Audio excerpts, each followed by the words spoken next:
자, 다음 시간에 그 수능 특강 독서를 그 살 수 있으면 최대한 사갖고 오세요. 내가 알기로는 다음 주 초에 나오는 출시가 되는 걸로 알고 있어. 알고 있는데 근데 또 그게 또 서점에 가면 또 금방 공이 난다고 그게. 그래서 못 살 수도 있거든. 그러면 약간 좀 복사를 해서라도 좀 어떻게 해볼 테니까 어쨌든 다음 시간에 최대한 갖고 오시면 좋겠습니다. 왜냐면 먼저 받으면 좋아요. 왜냐면 수능 특강은 여러 번 보는 거야. 3학년 때는. 한 번만 보는 게 아니에요. 왜냐면 그 가빈이도 그 다음 학기에 그 내신을 볼 때 그 교재가 따로 있잖아요. 그치? 무슨 교과서 이런 게 따로 있잖아. 너 수능 특강으로 하니? 몰라? 예원이네는 수능 특강 해. 그치? 몰라? 수능 특강 할 가능성이 높아. 상민이네도 교과서를 하거든? 교과서를 하는데 수능 특강을 같이 해. 그러니까 보통 일반적으로 그래. 그러니까 작년까지는 수능 특강을 내신으로 쓰는 학교가 아주 절대적으로 많았는데 올해는 약간 이상하게 무슨 반반 섞어야 한다고 하더라고. 왜냐하면 그 교과서들을 다 못 나간 학교들이 있어가지고 3학년 1학기 때 뭐 해 원래? 독서해야 되는 시기야? 너 독서 했잖아. 화작해. 화작하면은 수능 특강을 할 거야. 근데 수능 특강 화작을 하게 될지 아니면 수능 특강 다른 걸 하게 될지는 잘 모르겠어. 왜냐면 수능이 그래도 점점 비중이 올라가고 있기 때문에 안 할 수는 없거든 학교에서도. 그래서 어떤 방식으로든 하기는 할 거야. 예원이네는 다음 학기는 원래 뭐 하는 시기야? 독서야? 엄매하는 시기야? 그건 다행이다. 엄매가 3학년 1학기 있으면 너희들 3학년 1학기에 뭐가 있는지가 되게 중요한 거 알아? 자, 그게 어떤 의미냐면 보통 일반적으로 334가 가던가 아니면 뭐 3.3, 3.3, 3.3 이렇게 가는 대학교도 있고 이게 학년별로 약간 그 비율이 있어. 근데 3학년께 한 학기만 들어가는데 이 3 이렇게가 들어가잖아. 그래서 보기에 그 내신의 비율이 생각보다 되게 높은 거야. 그래서 3학년 때 내신을 잘 보면 약간 1학년 때 조금 못해놓은 것도 이렇게 커버가 되거든. 커버가 되는데 가장 좋은 과목이 엄매야. 커버하기에 좋은 과목이. 사실 뭐 싫어할 수도 있지만 예원이는 좀 싫을 수도 있지만 커버하기가 좋아. 왜냐면 대비하기가 조금 좀 괜찮거든. 근데 이제 제일 최악이 뭐냐면 독서랑 화작이야. 독서 화작이 대비하기가 너무 어려워. 그러니까 학원에서도 해줄 수 있는 건 다 해주고 문제도 많이 풀게 해주고 하지만 근데 이제 선생님들이 그냥 약간 좀 되게 약간 임의적으로 문제를 내시기 때문에 약간 너무 복불복이야. 그래서 약간 좀 불안한 거거든. 근데 화작이 사실 좀 안 좋아. 화작은 시험 범위를 엄청 내주셔. 엄청 내주는데 볼 게 없어. 그래서 그냥 반복적으로 보는 수밖에 없다고 문제 풀고. 그래가지고 약간 좀 그래. 상민이네는 아마 상민이네가 너 독서 했지? 너희도 화작이니? 너희도 엄매야? 엄매가 더 나은 거야. 엄매가 더 나은 거야. 그래서 엄매를 하게 되면 그러니까 뭘 하든 간에 화작은 수능 특강을 반드시 이용하실 거고 뭐 엄매 같은 경우도 수능 특강에 있는 문제를 반드시 이용하실 가능성이 높아요. 그게 왜냐면 수능의 일정에 맞춰가지고 선생님들이 약간 짜시거든. 그래서 좀 같이 하면 좋아요. 근데 아예 수능 특강을 좀 내신으로 딱 하면 좋은데 또 그렇지 않은 학교들이 있어서 그런 거다 생각하시면 될 것 같고요. 자, 일단 172페이지 한번 보겠습니다. 172페이지 한번 펴보세요. 이 책이 이제 거의 끝났습니다. 한 회 남았을 거예요. 이게 한 회. 자, 한 회 남아서 오늘 새 책이 불출이 돼야 됩니다. 새 책 불출되는데, 오늘, 얘가 없어가지고 책을 못 받아가겠구나. 내가 저번 시간에 책 줬니? 안 줬지? 오늘 책 줘야 되겠는데. 책 받아가야 돼. 이 녹색 책 이거 가져가야 돼. 이게 두 번째 책이야, 이게. 가져가시라고. 그래서 이제, 3월 모의고사 대비하기 전에 이거 되게 약간 좀 체력을 키워 놓으셔야 되는 겁니다. 그래서 약간 이번 주 초에 어떤 학생이 내가 이거 2개씩 풀어오게 하잖아. 근데 선생님 이거 하나만 해설해 주시지 말고 2개 다 해주시면 안 돼요. 이러는 거야. 근데 2개 다 하는 건 약간 너무 가벼워지니까 너무 할 게 없어, 그러면. 그래서 이제 하나만 하고 있는데 이게 선생님이 하는 의도를 잘 생각해야 돼. 선생님이 왜 2개를 풀게 하느냐면, 이게 약간 이제 와서 이 의도를 소개하는 것도 웃기지만 의도가 뭐냐면 선생님이 이거 이렇게 풀고 이렇게 문단을 봐야 돼라는 거 설명을 하잖아. 그럼 그 설명을 하는 걸 그냥 연습한다 생각하고 그냥 이 설명한 부분, 그러니까 전회를, 만약에 1회를 내가 설명을 했으면 너희가 2회를, 그러니까 내가 지금 설명을 되게 못하지. 지금 내가 이거 해설을 한 거야. 해설을 한 회차야. 근데 너희가 이번 주 숙제가 그럼 2회차잖아. 그치? 2회차 할 땐 요 해설한 걸 적용해서 이걸 이렇게 공부를 하란 말이야. 그 다음에 이거는 테스트를 하는 거야. 이거 시험 보는 거야, 이걸. 시험 보고 내가 이걸 또 해설을 해주잖아. 약간 그리고 이거 갖고 연습하고 또 이걸로. 그 다음에 이것도 테스트하고 약간 이렇게 되는 거란 말이야. 그래서 이거는 그냥 적용할 때 써먹는 거라서 다 풀진 않아도 돼. 앞에 거는. 뒤에 거는 근데 시간을 재서 푸는 거란 말이야. 그래서 맨날 시간 재서 풀라고 하잖아요. 그렇죠? 그래서 체력을 키우는 거야. 체력을. 왜냐하면 3학년 때 학생들이 다 모의고사를 너희는 2학년 때보다는 비교도 안 되게 많이 봐요. 3월에 보고 4월에 보고 5월에는 기말 중간고사 때문에 안 보고 6월에 보고 7월에도 보고 그다음에 8, 9월 방학하고 9월에 모의고사 보고 그다음에 10월에 보고 이렇게 보니까 모의고사 되게 많이 봅니다. 되게 많이 보는데 중간에 또 어떤 학교들은 다 사설 모의고사도 봐요. 북일여고가 사설 모의고사 많이 보죠. 사설 모의고사 보면 또 중간에 또 껴들어요. 근데 그게 뭐냐면 이게 체력이야, 체력. 그래서 이걸 지금 45문제를 80분 동안 푸는 게 약간 체력이 조금 완비가 좀 되어 있어야 그 다음부터 이제 약간 뭐가 잘못됐을 때 이게 수정을 한다거나 뭐를 더 빨리 푸는 연습이 필요하다거나 이렇게 되는 거지. 사실 너희들 1, 2학년 때 생각해봐. 1학년 때 생각해봐. 1학년 때 그거 45문제를 80분 동안 푸는 거 너무 힘들지 않았어? 막 진짜 다 풀고 나면 막 단내 나잖아. 막 이러잖아. 그치? 그리고 막 뒷부분에는 집중이 막 흐트러지고. 그 뒷부분은 이렇게 풀어버리고 이러잖아. 근데 지금 너가 이거 계속 이거 연습을 하다 보면 체력이 좋아져요. 그래서 집중력이 끝까지 유지될 수 있는 거. 그거 연습하는 거라고 생각하면 되는 거야. 그래서 방학 동안 이거 많이 푸는 거야. 그냥 약간 양을 좀 늘려보는 거지. 실제로 학기에 들어가면 또 그렇게 많이 안 풀어요. 학기에 들어가면 이건 지금 방학이라서 많이 푸는 겁니다. 알겠죠? 자, 그러면 10회차 해설 한번 시작해 볼게요. 자, 1번에서 3번은 자, 별로 어려운 내용이 있었던 건 아니죠. 원래 1번에서 3번 주는 문제잖아. 그치? 이거 주는 문제라서 그렇게 어려운 건 아니었고 자, 이거 첫 번째 문단에서 이런 말이 나와요. 자, 하나, 둘, 셋, 다섯 번째 줄이죠. 읽고 또 네 번째 줄이군요. 읽고 또 읽어 오랫도록 음미하도록 끝내 의문이 가시지 않는다면 스스로 내한테 거칠고 얕은 식견이 어찌 선현들보다 나을 수 있겠는가? 내 생각이 잘못된 거야 라고 해야 하네. 이렇게 얘기했죠. 그러니까 책을 조금 더 신뢰하는 거지. 그치? 자기 의심을 거두고. 그리고 나서 또 오랫도록 읽어서 의문이 좀 풀리지 않으면 다른 사람으로서 마땅히 지켜야 할 도리의 측면에서 다시 생각해보고 성각자에게 물어 지극히 온당한 귀결점을 찾아야 할 것이네. 이렇게 얘기했죠. 그러니까 이거는 약간 되게 겸손한 읽기 방식이지. 자기 주장을 강하게 하지 않는 그런 읽기 방식이네요. 그렇죠? 자, 그 다음에 그 두 번째 문단 봅시다. 자, 만약에 자신의 견해가 그다지 틀리지 않다면 하나의 주장을 이제서야 가질 수가 있는데 그러나 이것을 만족으로 선현들을 경시하는 습관이 생겨서는 안 된다. 자, 그러니까 선현들의 의견을 굉장히 중시하는 읽기 입장이지. 그치? 그렇다고 보시면 되겠습니다. 자, 그래서 오직 배워 뜻을 겸손히 갖고 힘써 때에 민첩하라고 하였다라고 해가지고 자, 거기 그 밑에서 하나, 둘, 셋, 넷, 다섯, 여섯 번째 줄. 자, 가만히 학자들의 태도를 보면 몇십 권의 책을 읽고 몇 가지 의리를 강구하며 다소 얻은 것이 있다 싶으면 선현들의 허물을 찾으려 들지. 심지어는 자꾸 해석이나 문장, 단락에 있어서도 발겨서 시시비비를 가리고 결국 얽어매니까 이로 실현의 통렬히 경계해야 할 점이다. 그러니까 자기가 좀 지식이 생겼다 해서 선현들의 의견이 틀렸다고 함부로 단정짓는 거 이런 거 하지 마. 이렇게 얘기한 거지. 그러니까 이제 자기가 좀 겸손하게 책을 읽어야 된다. 약간 이런 건데 이게 이제 보통 일반적으로 안정복의 권기명에게 답함이라고 하는 수남집에 써있는 이 글이란 말이야. 그치? 자, 지금 올해 6월, 9월 모의고사를 봐야 알겠지만 요 1번에서 3번 문제 요게 되게 유지가 될 거야. 유지가 될 건데 자, 요거는 되게 어차피 자세히 읽는 것보다 얘가 읽는 핵심이 뭔가 요것만 좀 파악하면 되는 거라고. 오케이? 그러니까 얘는 성현들의 의견을 너무 무시하지 마라. 자기가 알았다고 자만하고 오만하게 굴지 말아라. 이런 얘기잖아요. 그치? 그래서 3번 문제를 봐보시면 보기 학생에게 조언할 내용이라고 돼 있어요. 플라톤의 국가를 읽었는데 이해가 쉽지 않을 거라는 걱정이 앞서 좀 정의국가 이대 개념들이 많이 등장해서 한번 읽어보니 달리 무난히 읽을 수 있었대. 좀 쉽게 읽었대. 어느 정도 이해를 했다고 자부할 수 있어. 자, 여기 약간 경계해야 되는 점 나왔다. 그치? 자기가 안다고 잘난 척하지 말라는 얘기잖아. 플라톤의 민주주의에 대해서 부정적인 견해를 갖고 있었던 것을 보면 철학자이지만 다 맞는 건 아닌 것 같아. 이것도 너무 쉽게 의심하지 말아라고 얘기했었잖아. 아까. 그래서 3번에 책의 내용을 이해하려면 알고 있던 개념의 내용들 적절히 동원해야 된다. 자, 이거를 조언할 건 아니지. 이건 조언 내용이 아니잖아. 그러니까 대표적인 조언 내용은 뭐냐면 2번. 잘 이해됐다고 자만하지 말고 겸허한 태도를 지녀라. 자, 이게 원래 조언이잖아. 그치? 그런 것들 다 지워놓고 그래서 뭐 4번도 그렇고 자 부분만을 떼어놓고 시시비비를 가리는 태도를 경계해야 된다. 뭐 이런 것들을 이제 아니다 이렇게 보시면 되는 거잖아. 그치? 자, 이런 문제는 아주 쉽게 풀었을 것 같습니다. 자, 1에서 3번 사이에 틀렸거나 질문할 거 있으면 해보세요.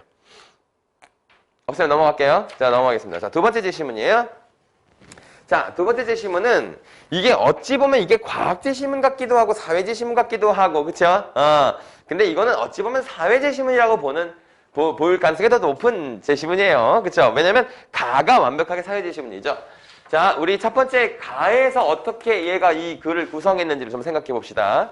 가에서는 제일 먼저 나왔던 게 뭐냐면 전원합의제가 나왔어요. 그쵸?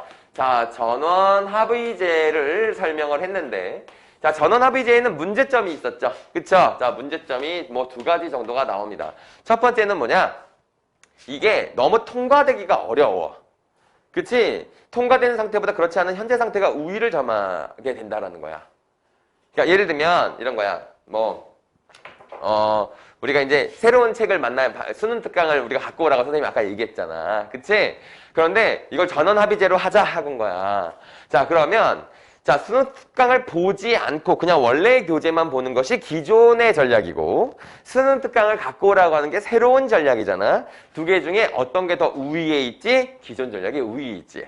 왜? 무조건 전원이 합의해야만 수능 특강을 가져올 수가 있잖아. 그렇지? 그러면 기존의 전략에 너무 힘이 많이 실려. 그러니까 정책을 바꾸기가 너무 어렵다는 거지. 그치? 정책을 바꾸기가 너무 어려워. 이게 우리나라 관료 사회의 문제점이기도 해. 이게 무슨 뭐 일본이나 그런 데가 이제 너 일본 알지? 일본. 일본이 잃어버린 지금 한 30년, 40년 됐을 거야. 근데 너 일본이 왜 이렇게 지금까지 약간 좀 더뎠는지 혹시 알아? 일본이 굉장히 약간 장인 정신이 투철한 국가로 유명하지. 그치? 그래서 거긴 뭐 우동집만 해도 무슨 뭐 100년이 된 우동집. 한 번도 가스를 끈 적이 없는 우동집 이런 거 나오잖아. 그런 거 나오지 않아? 자, 그런데 일본은 장인 정신 때문에 망했어. 그게 되게 아이러니하지. 장인 정신 때문에 성공했는데 결국엔 장인 정신 때문에 망했대. 그 얘기가 뭐야? 바꿀 수가 없었어. 새로운 시스템이 지금 세상이 되게 빨리빨리 변하고 있잖아.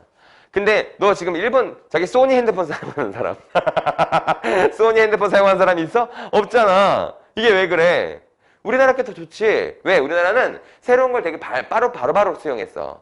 근데 일본 같은 경우는 장인정신, 그러니까 오랫동안 전통과 이렇게 정성 이런 것들을 중요하게 생각하기 때문에 굉장히 새로운 걸 받아들이는데 어려웠었거든. 근데 그게 뭐냐면 이게 약간 고집 같은 거야. 그러니까 전원합의제는 굉장히 고집스러운 정책인 거야.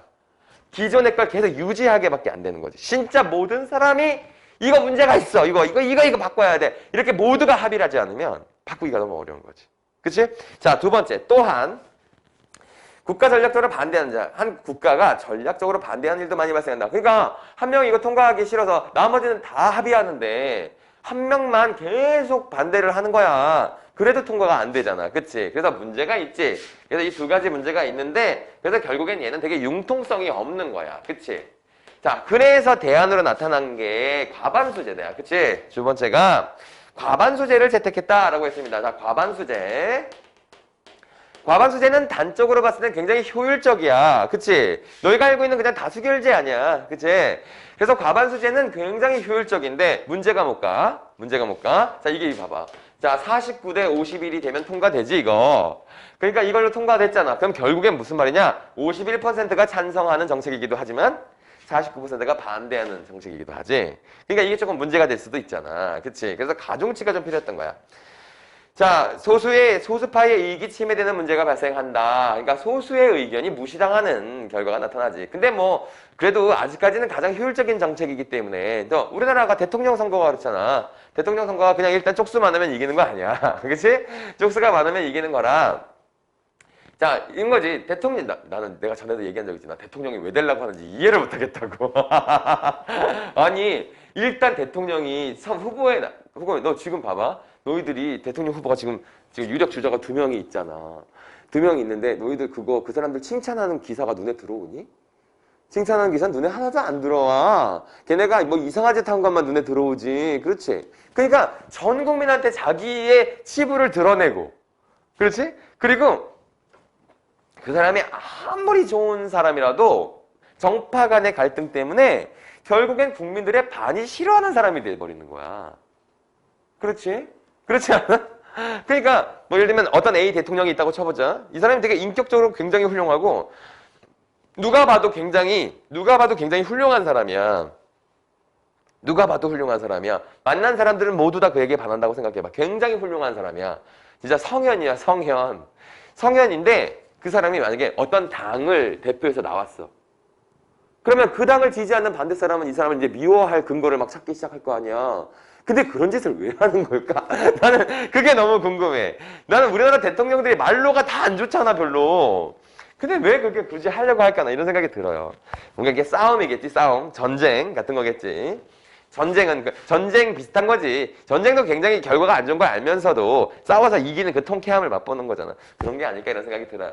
자, 근데 이 과반수제가 우리나라에서 굉장히 효율적으로 사용이 되고 있어요.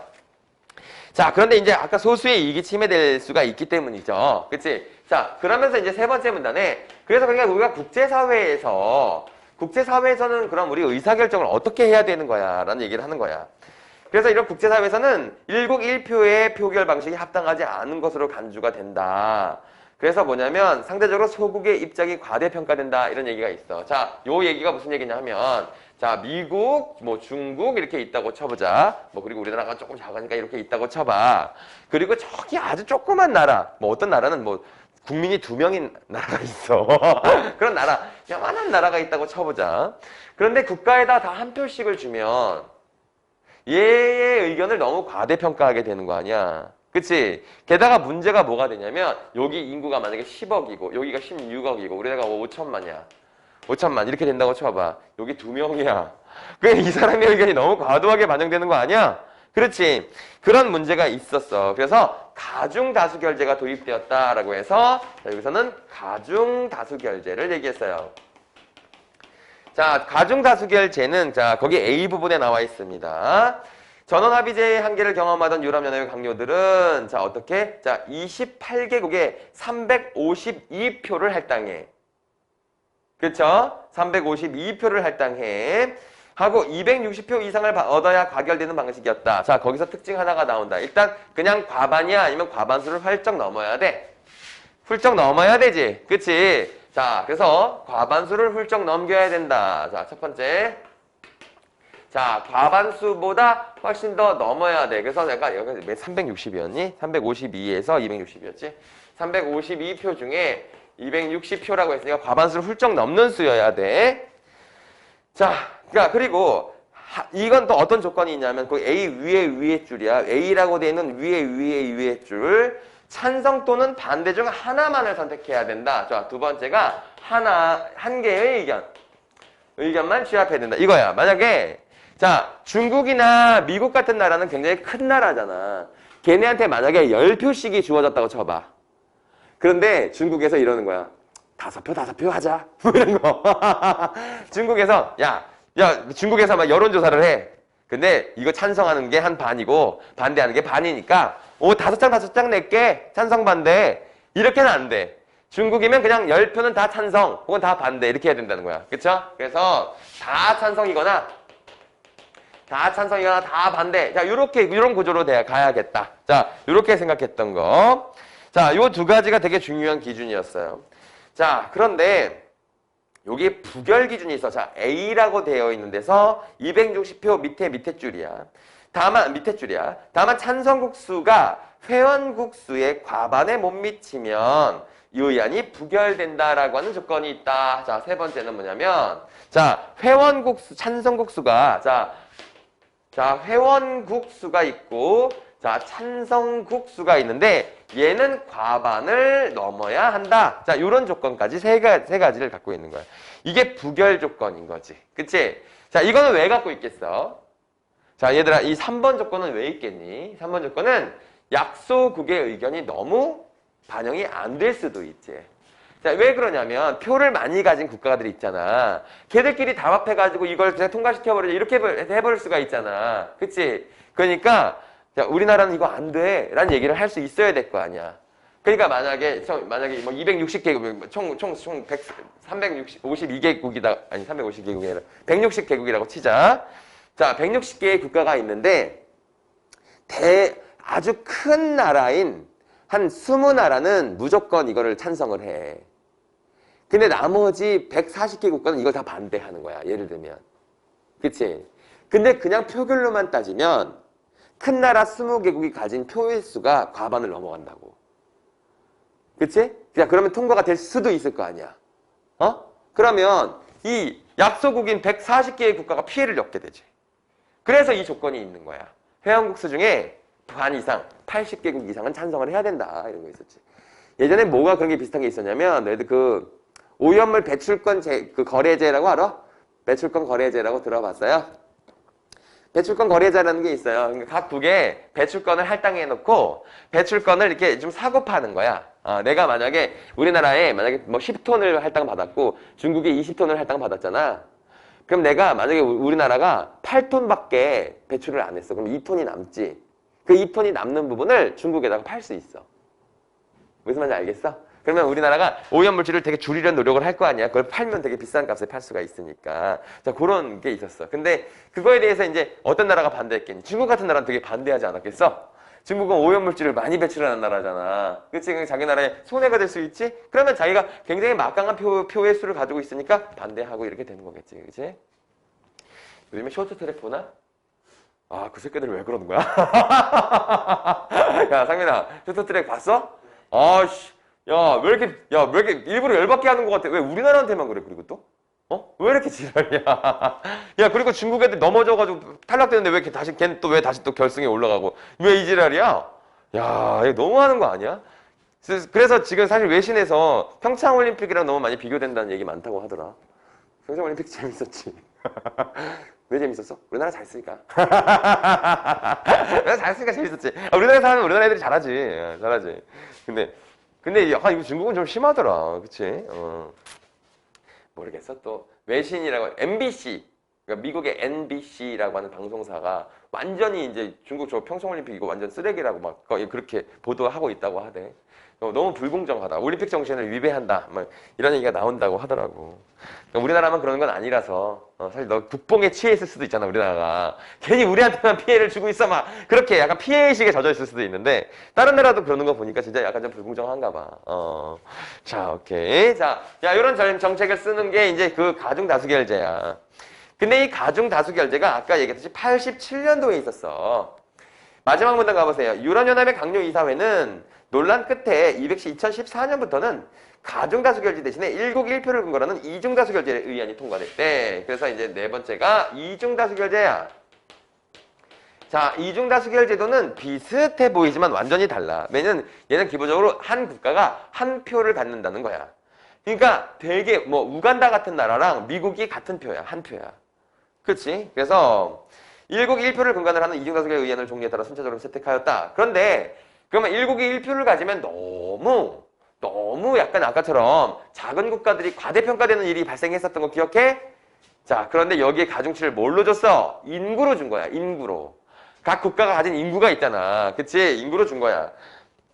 그래서 2017년 전면 도입하였다. 이는 회원국 중 55%, 즉 15개국 이상이 찬성하면서 결국에 동시에 찬성국의 인구가 전체 인구의 65% 이상이어야 된다. 자, 인구 기준을 굉장히 강화했지?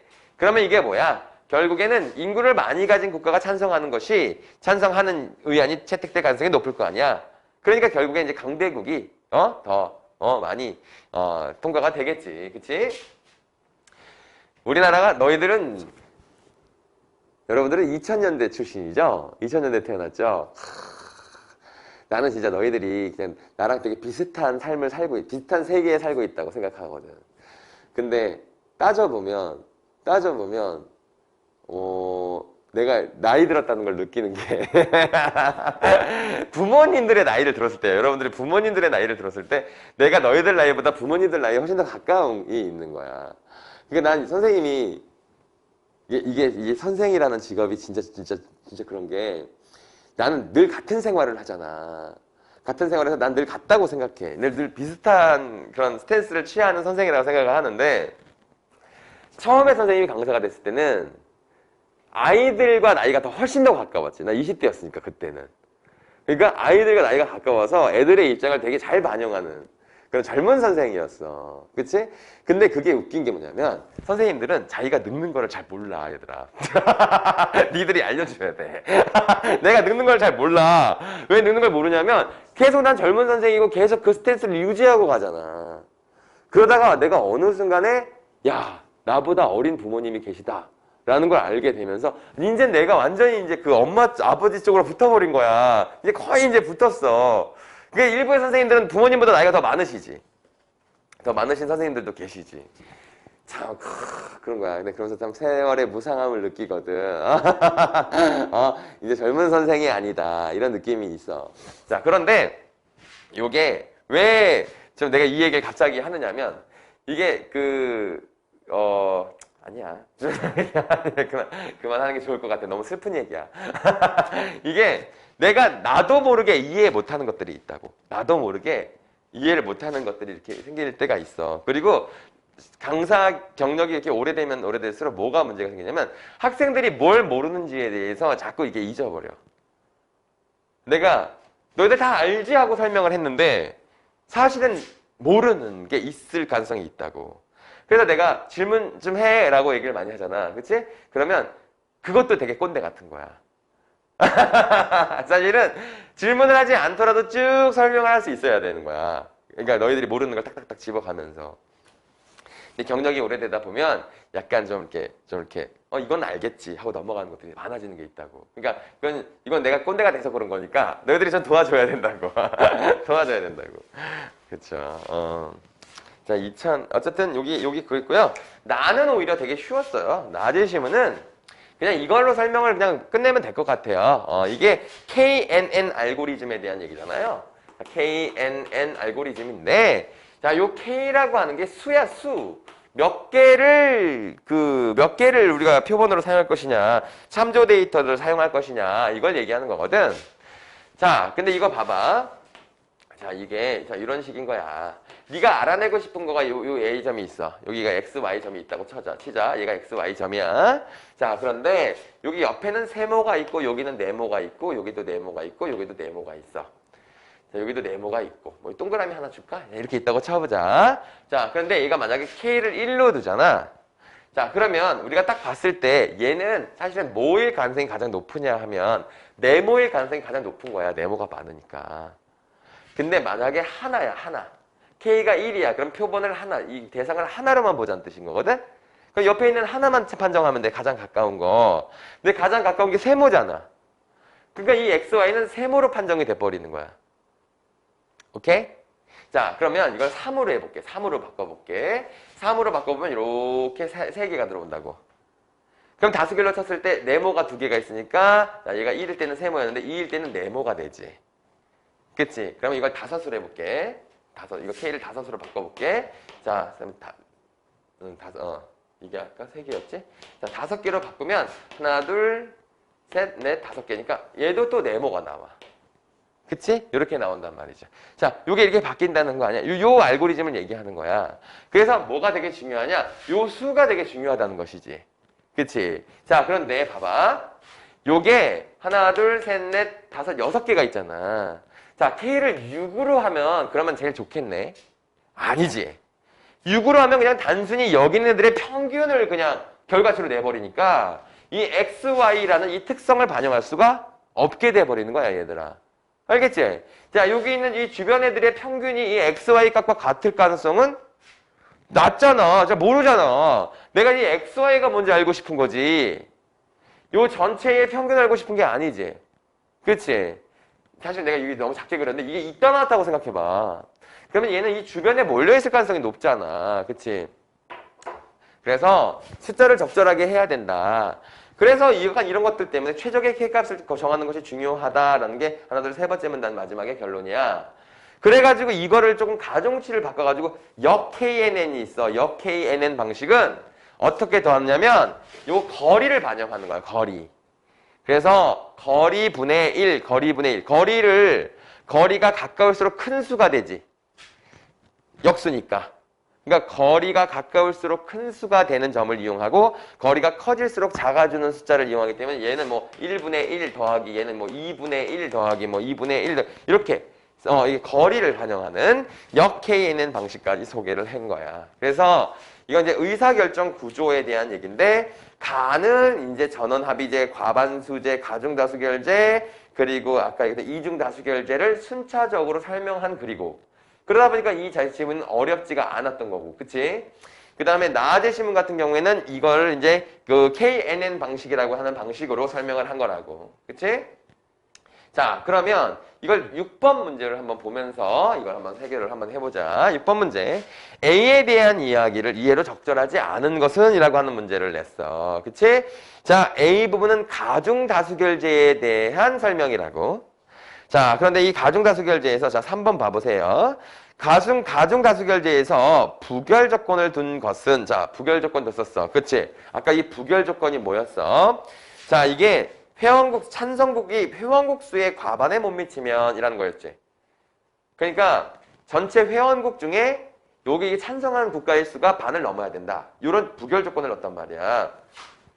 그래서 이게 답이 3번인 건 자, 부결 조건을 둔 것은 반대표가 반수에 가까워도 의안이 통과되는 문제를 막기 위함이었을 것이다 라고 했어. 자, 이 말은 무슨 말이냐면 반대표, 그러니까 어떤 의안에서 반대하는 표가 반수에 가깝다는 건 뭐야? 이거 표의 수지, 표의 수. 이건 표의 수를 얘기하는 거잖아. 자, 반대표가 반수에 가까워도 의안이 통과되는 거. 자, 일단 그 말이 틀렸지? 얘는 과반보다 훨씬 더 높은 기준을 갖고 있어.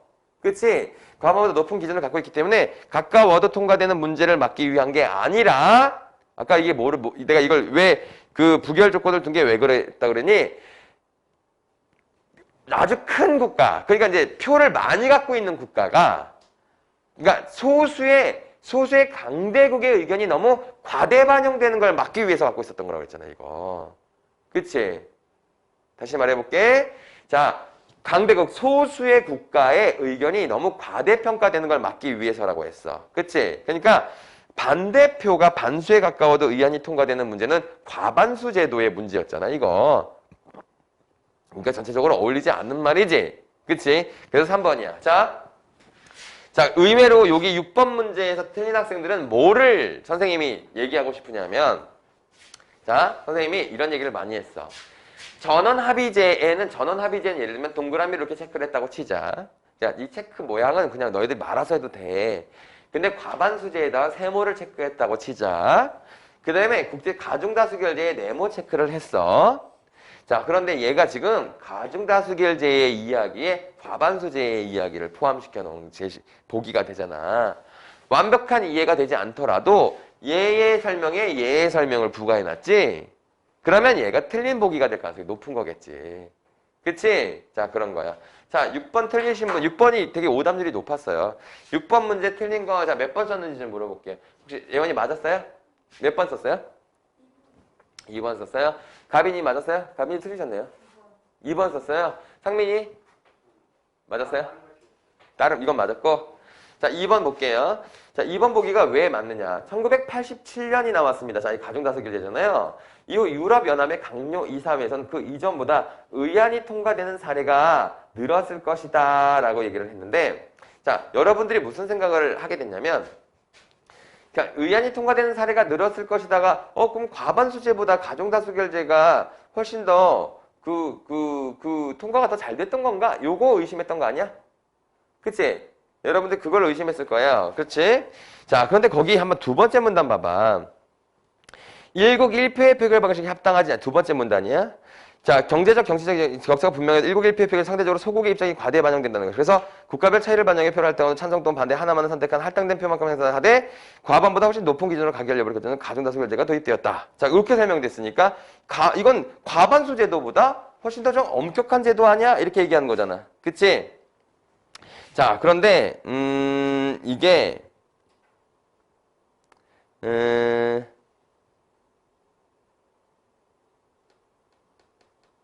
자, 여기 그 A국에서 여러분들이 뭘 착각했는지를 한번 살펴볼래요? A의 첫 번째 줄, 두 번째 줄을 한번 읽어볼래?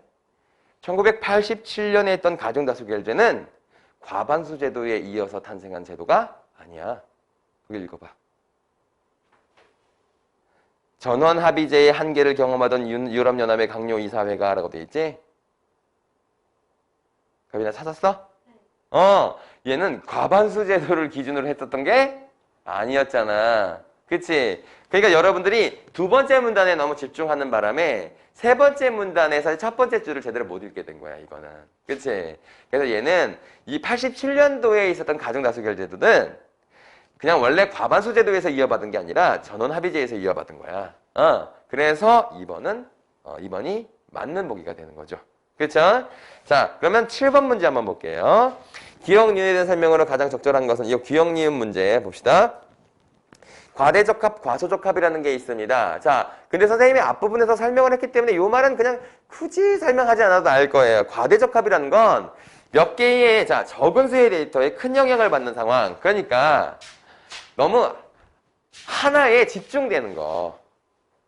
하나에 집중되는 거. 그러니까 이거 세모가 하나잖아. 이거 세모 하나지. 이 세모에 너무 큰 가중치가 부여되는 거 아니야. 그냥 하나니까 그냥 세모로 답이 나와버리잖아. 그치? 이게 과대적합이고 가소적합은 참조 데이터의 K가 너무 많아서 이게 이제 평균치 비슷하게 나와버리는 거. 이게 과소적합이야. 상민아 알겠어? 자, K가 1일 경우에는 요 바로 옆에 있는 하나만 적용을 하게 되고 이게 너무 커버리면 전체를 다 반영하니까 이 XY가 뭔지 구하고 싶은 건데 그냥 평균치가 나와버리잖아. 얘가 과소적합이야. 이해했어요? 자, 그렇게 되면 자, 여기 4번 보기를 봐봐. 니은은 기억과 달리 K값을 그대로 두고 참조 데이터 수를 매우 많이 늘리면 해결될 수도 있는 상황이다 라고 했는데 잘 봐봐. 내가 이걸 해결해 줄게. 자, 여기 데이터가 자, 우리가 지금 여기 XY점이야. 데이터가 하나, 둘, 셋, 넷, 5개가 있어. 근데 얘가 K가 5이야. 그럼 아까처럼 너무 과소적합 나와버리지. 그치? 그런데 그럼 이걸 해결하는 방법이 뭐야? 이거 80개 되면 되잖아. 이거 80개 되면 K가 5인 게 과소적합이 아니지? 그래서 전체 데이터 수를 늘린대잖아. 4번에. K값을 그대로 두고 K가 5라는 숫자는 그대로 두고 참조 데이터 주변에 저거 데이터를 되게 많이 늘리면 해결이 된대잖아. 이 상황이. 그렇지? 상민이 이거 틀린 거 아니야? 맞죠? 자, 이게 어려웠던 거죠. 그래서 이 두 문제가 가장 해결하기가 어려웠던 문제였던 것 같습니다. 자, 여기까지 보시면 되겠죠? 자, 잠깐 쉬었다가 이어서 가겠습니다. 그 유튜브로도 나와 있으니까 수능특강 독서는 그쪽으로도 좀 많이 보시면 돼요. 자, 좀 전에 한 얘기를 좀 다시 한 번만 해볼게. 이게 여러분들이 그 독서를 읽을 때 있잖아. 독서를 되게 완벽하게 이해해야 된다라고 하는 그 생각으로 연습하는 건 맞아. 근데 실제 시험장에 갔을 때 시간이 되게 급박하게 왔을 때 그게 잘 안 되는 경우가 있지. 사실 솔직히 그런 거 있잖아. 그치? 그럴 때 어떻게 하냐면 어느 부분에서 찾아야 되는지를 되게 명확하게 알아서 내가 위치 기억 활성화하라. 자, 이런 얘기 되게 자주 했죠. 그치? 자, 좀 전에 6번 문제 같은 경우에, 그러니까 앞에 거 6번 문제 같은 경우에 자, 아까 2번을 다 많이 썼단 말이야. 87년 이후에 자, 그러면 이 87년이 어디 써 있는지 내가 명확하게 알지. 그러면 그 87년도 이 근처에서 보면 그 주변에 있는 그 위에 두 줄, 아래 두 줄 정도의 대부분의 단서가 있어. 근데 기본적으로 거기를 위치 기억을 활성화한다는 건 거기는 내용을 함께 기억하는 게 좋다 그랬잖아. 안 찾아가고도. 그렇지? 근데 이런 것들은 되게 디테일하지? 디테일한 건 잠깐 가서 확인하면 되는 거잖아. 그치? 그러니까 이제 이게 겁을 내면 안 돼. 겁이 나서 그런 거야. 무슨 겁이냐면 내가 이걸 잘못 이해한 게 아닐까? 내가 위에 뽑은 어떤 단서를 내가 놓친 게 아닐까? 이런 생각을 되게 갖게 된다고 문제를 풀 때. 근데 그거를 되게 약간 조금 완화시키는 방법이 그 위치 기억을 되게 잘 활용하는 거야. 분명히 없었어. 이거 분명히 안 써 있었어. 이런 생각을 해야 돼. 난 이걸 읽은 적이 없어. 이렇게. 나 그 부분에 이 87년 이 부분을 떠올려도 그런 부분은 없었어. 그 다음에 가중다수의 부결 조건 부분을 딱 떠올렸을 때 여기에 부결 조건은 이런 이유였어. 라는 걸 네가 그 위치와 함께 기억을 하고 있잖아. 그러면 3번 답이 틀렸어. 이런 확신을 가질 수 있게 연습을 해야 되는 거라는 거지. 이게 말로만 해선 잘 안 돼. 선생님이 이게 말로 아무리 설명해도 그게 잘 안 되거든. 그래서 그냥 뭉뚱그려서 위치 기억의 활성이야. 그러니까 그 부분의 기억을 내용과 함께 기억하려고 해야 돼. 어떤 포인트를 두고. 그게 제일 좋은 게 뭐야? 문단별이지 그게. 사실 그게 문단별인데 문단도 조금 더 디테일하게 쪼갤 수도 있는 거야. 여러분들이 이제 각각 좀 열심히 연습을 해보면 좋을 것 같은 거야. 자, 이걸 한번 적용해서 10에서 13번 제시문을 한번 보자고. 자, 10에서 13번 제시문을 보면, 자, 요거는 첫 번째 문단에서는, 자, 이건 왜 회화에 대한 이야기니까, 이게 어려운 얘기는 아니야, 이건. 근데 조금 쫄 수밖에 없는 게 수학적 작도법으로 원근법을 고안한 알베르티라는 사람에 대한 이야기를 하겠다. 이렇게 얘기를 하고 있잖아. 그치? 자, 첫 번째는 그래서 알베르티라는 사람의 선원근법. 자, 요거를 설명하는 거야. 그치? 그러면서 이 두 번째 문단에서 뭘 설명했냐면 이 작도를 하는 방식에 대해서 설명을 하고 있는 거라고. 그치? 자, 근데 우리가 이 작도를 이게 순서대로 한다고 생각하면 돼. 선생님 뭐 그림을 그리기는 좀 그렇지만 자, 이게 뭐냐면 쉽게 말하면 내가 저쪽 벽면으로 치는 저쪽 벽에 있는 물질을 그리는 거야. 물체를 그려. 그러니까 저기 에어컨 혹은 내가 이제 저 카메라를 그린다고 생각해봐. 그러면 중간에다가 어떤 그 캔버스, 그러니까 종이를 하나 놓는 거지. 그럼 내 눈과 요 종이의 사이의 거리. 그러면 내가 사실 내 시각이 이렇게 모아질 거 아니야, 저 카메라로. 그러면 캔버스에는 어떤 한 일부분이 나오겠지, 이렇게. 그치? 자, 내 눈이 이렇게, 내 눈을 아름답게 그려야죠. 자, 내 눈이 이렇게 있어요. 내 눈이 있어요. 내가 그리려고 하는 피사체는 여기 있다고. 그럼 요 중간에다가 이런 캔버스를 딱 넣어놓는 거야. 그치? 근데 내 시각이 눈이 두 개잖아. 그래서 얘가 이렇게 모아지는 거지, 이렇게. 그치? 자, 그러면 여기를 그리는 거란 말이야, 여기를. 여기를 그리는 모습을 얘가 지금 이렇게 해놓은 거야. 그래서 거기면 풍경 사이에 가상의 사각형 평면을 사이에다가 평면을 설정하고 눈에서 방출된 빛을 기준으로 해당 평면의 풍경을 옮기는 작도법을 사용하였다. 자, 요 얘기야, 이게. 그치? 그 얘기는 이거잖아. 자, 내가 그리고 싶은 물건은 이거야. 이게 카메라라고 치자. 자, 이게 뭐, 카메라 어떻게 그려야 되냐? 아, 이게 있다고 치자. 자, 그럼 내 눈에서부터 요 중간에 있는 요거 이게 그림 평면이라고 생각하는 거지. 그치? 자, 이렇게 했어. 자, 그럼 여기서부터 여기까지 거리가 있을 거란 말이야. 그치? 여기가 뭐 X라는 거리가 있다고 치자. 이 그림까지의 거리가, 이 캔버스까지의 거리가. 자, 자, 거기서 알베르트는 화가의 눈과 가장 가까운 평면 위의 점을 중심점 A. 자, 그래서 여기서 땅땅땅땅땅땅 하는 점, 이 점을 A 지점으로 만들어 놓은 거야. 그치? 자, 여기서 이 그림으로 보면 그렇지? 자, 이걸 내가 옆으로 그려놓은 거야, 이거를. 옆으로 이렇게 A야. A 지점이 있어. 사각형 하단을 균등하게 무는 A에서 이제 각각의 선을 그었다. 자, 그래서 여기다가 이렇게 쪼개가지고 여기다가 이제 이 거리를 이렇게 이게 그려놓은 거잖아. 그게 지금 A, B, C, D, E죠. 그쵸? 자, 이렇게 그려놓은 거야.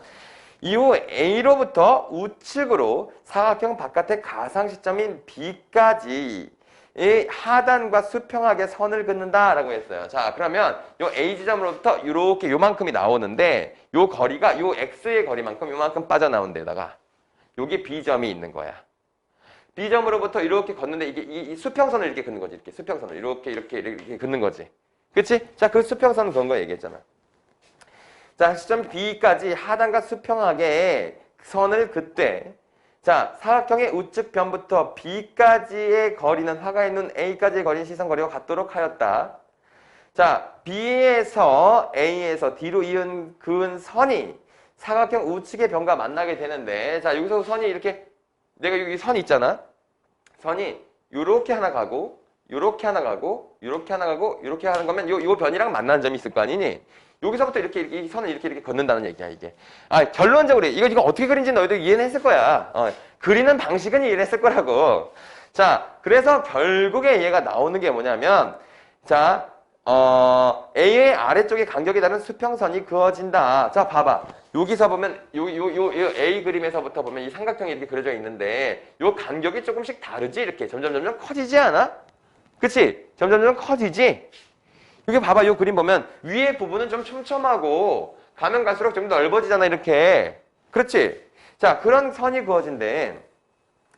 이에 기초하여 풍경을 그리면 A에 가까울수록 평면에 그려지는 사물이 작아져서 A에 가까울수록이라는 게 무슨 뜻이야? 멀수록이지? A에 가까울수록이라는 건 멀수록이란 뜻이야. 그렇잖아. 얘가 지금 이렇게 수평에 지나가는 건데 A에 가깝다는 건 좀 멀리 그린다는 뜻이지. 왜냐면 요 선을 연결하면 이 끝점이 되잖아. 그러니까 멀다는 뜻이야. 멀수록 자, 평면에 그려진 사물이 작아져서 회화의 사실성이 높아진다. 이는 실제 가장 먼 풍경까지 일정한 거리만큼씩 여럿으로 분할하고 화가의 시선이 근경을 향해 하단으로 이동하며 분할 지점을 볼 때마다 시선이 향하는 각도가 일정하게 커진다는 사실에 착안하여 만든 방법이다 라고 얘기를 했는데, 자 봐봐, 이게 무슨 뜻이냐 봐봐. 내가 이 기찻길을 그려볼게 얘들아. 기찻길을 두 개로 한번 그려볼게. 이거 기찻길이야. 어?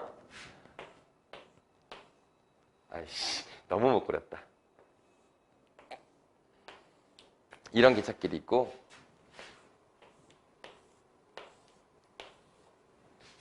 두 개 중에 뭐가 더 실감나? 너무 무리한 요구인가? 야, 상현아, 두 개 중에 뭐가 더 실감나? 얘가 더 실감나? 저 새끼는 더 이상한 새끼네.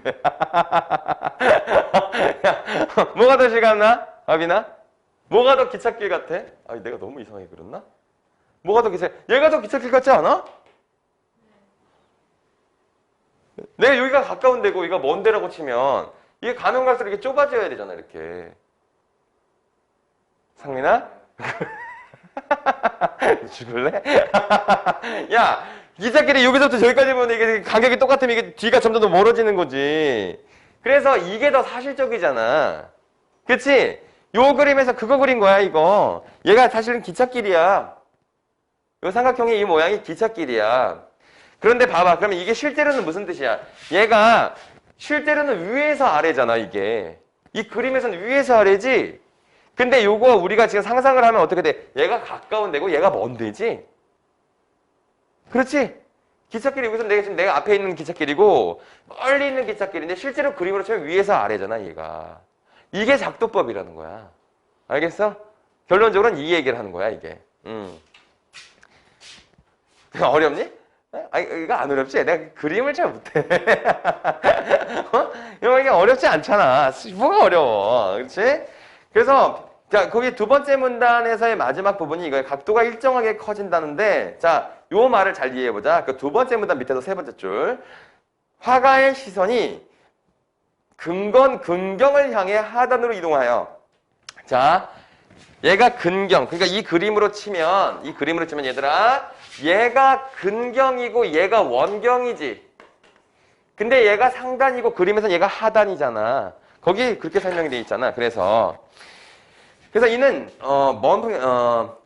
그러니까 일정한 거리만큼 여럿으로 분할하고 화가의 시선이 근경을 향해 하단으로 이동하여 분할 지점을 볼 때마다 시선이 하강하는 각도가 일정하게 커진다. 자, 볼 때마다 일정하게 각도가 커지지? 그 얘기야. 이 결론적으로 이 그림에 대한 설명은 이건 거야. 그러니까 여기가 지금 너희들을 혼란스럽게 한 게 있는 거야, 그냥. 뭐가 혼란스럽게 한 거야? 이 작도법을 설명을 해놨잖아. 근데 이 작도법이 조금 어려웠을 뿐이지 그거의 결론적인 원리는 되게 쉬운 원리인 거라고. 밑으로 내려올수록 각도가 더 커진다, 이거잖아. 그래서 세 번째 문단으로 가면, 자, 이런 엄격한 작도법 덕에 선원군법은 시각과 외부 세계 회화 평면에 통합시켰다는 평가를 받아서 좋은 평가를 받았으나, 이게 뭐냐면 인간 시각 체계를 온전히 반영하지 못한다. 그래서 미술평론가 리드, 자, 세 번째 문단에 리드의 견해가 나오는 거야.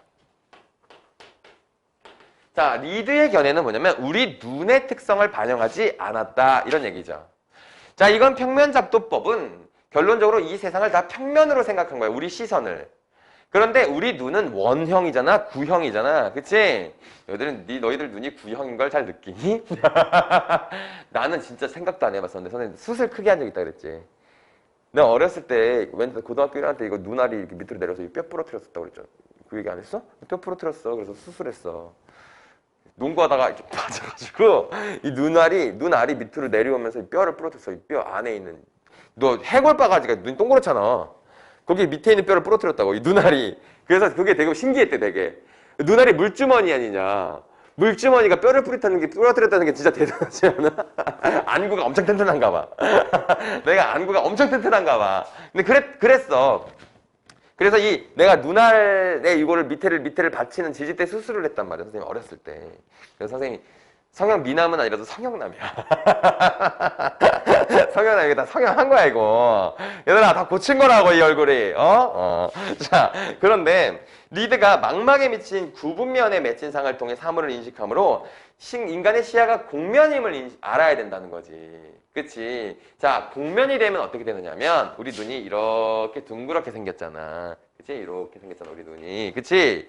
곡면으로 생겼으면 우리가 정면으로 보이는 데는 좁게 보이고, 자, 얘는 이게 작아 보이고, 얘는 이렇게 내려가는 부분은 좀 커 보여. 크게 보여. 그러면 이게 진짜로 일자로 보이고 싶잖아? 그러면 이걸 이렇게 그려놓으면 얘가 이 눈으로 봤을 때는 얘네들이 다 해서 결론적으로 이렇게 일자로 보이게 돼. 약간 이런 식으로 그려야 되는 거 아니냐 이렇게 얘기한 거야. 알겠어? 그렇게 얘기를 한 거거든. 리드는 그렇게 생각을 했어. 그래서 가장자리가 상대적으로 길이가 더 길어지는 가장자리 왜곡이 발생한다라는 거지. 그치? 그러니까 실제 물건, 이게 실제 물건이야. 실제 물건인데 여기가 좁으니까 얘가 왜곡된다는 건 이게 더 넓어 보인다는 뜻이야. 얘가 더 넓어 보이니까 얘는 넓어질 것이고 이 가운데 이게 볼록한 부분 이게 좁아 보이니까 이게 좁아져서 이렇게 여기는 다시 좁아져야지. 여기가 다시 또 왜곡했을 테니까. 그래서 결론적으로 이렇게 보이게 되려면 원래 물건은 이렇게 생겼어야 된다. 이 얘기거든. 자, 그게 리드의 견해야. 자, 그런데 자, 투사지 평면의 그 상이 길이가 달라진다. 이런 이유로 비판자들은 고대의 엔타시스 기둥 양식에다가 동그라미 쳐볼래요? 엔타시스 기둥 양식이 선원근법보다 더욱 인간의 시각 체계에 부합한다라는 거야. 엔타시스 기둥은 기둥의 횡단면의 지름이 기둥의 윗부분과 아랫부분에 비해 중간 부분이 더 크게 제작되었다. 자, 봐봐. 이렇게 생겼지, 이렇게. 가운데가 더 크다고. 우리 눈이 이렇게 생겼으니까 이렇게 그려야 된다는 거야. 그래야 이렇게 보인다고. 자, 그 얘기를 했어. 자, 그런데 곰브리치라는 사람이 나왔어요. 자, 그 다음 문단이 곰브리치야. 이 그림을 막 그리다 보니까 정신이 하나도 없네요.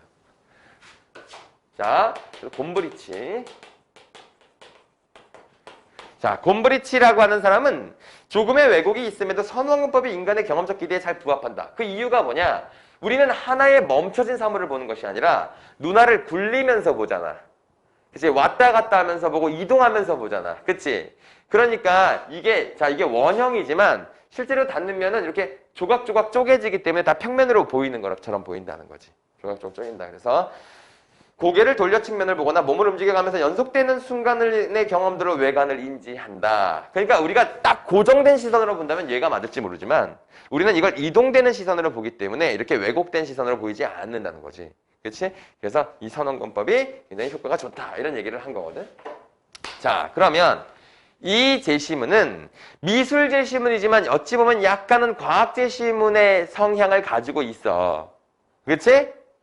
사실은 그렇지만 이 제시문은 어렵지가 않아. 왜? 각 문단이 다 독립적으로 되어 있어.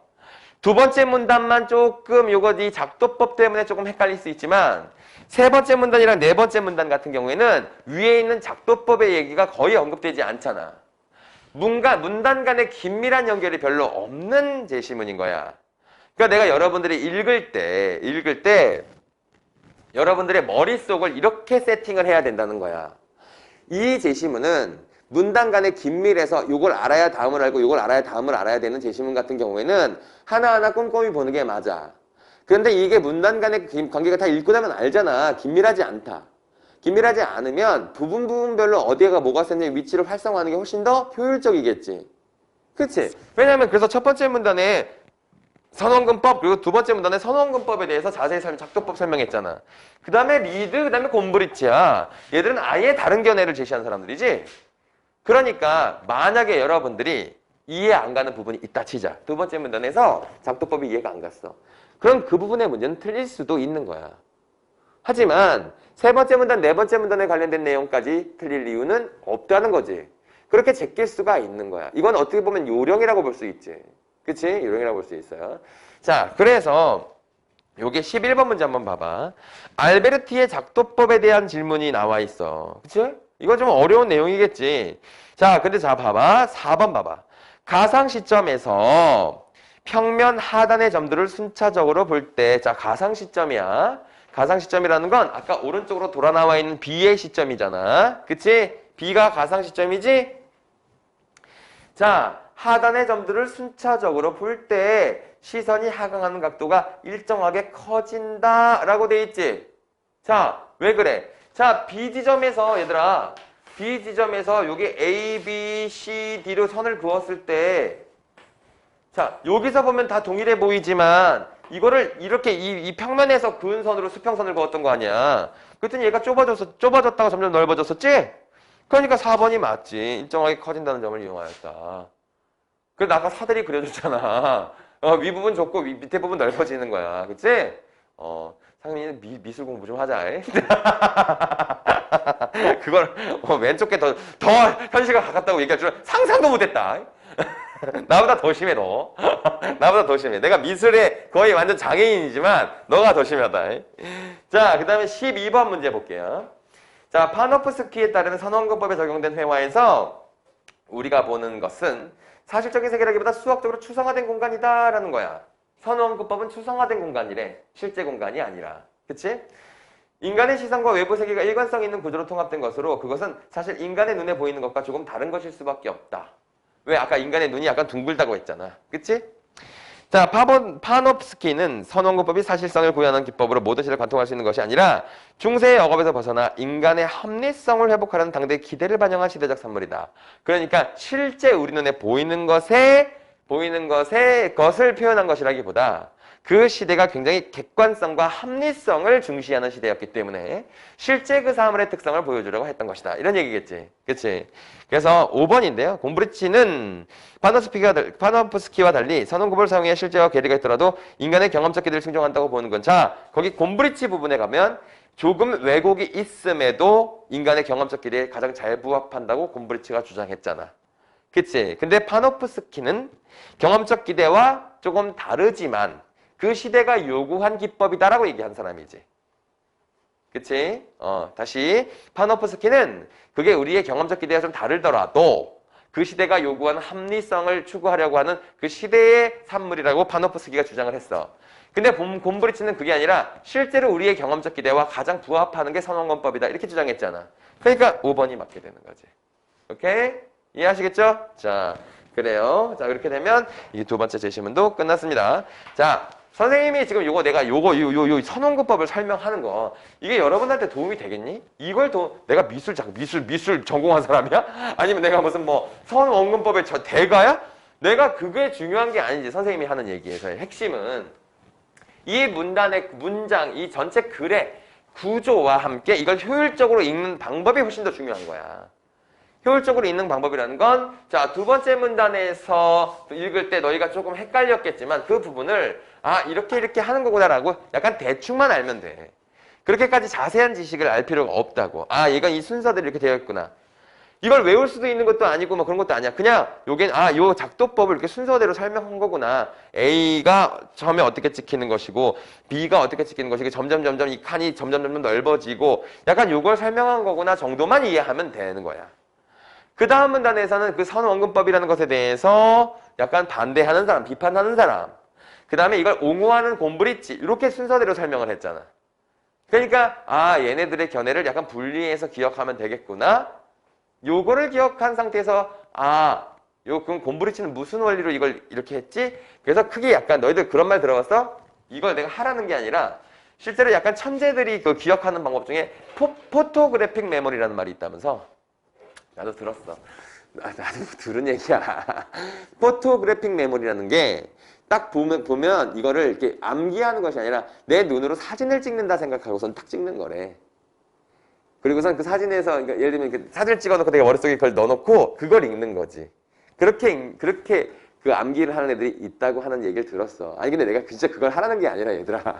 그거 할 수 있으면 국어관을 못 하러 다녀.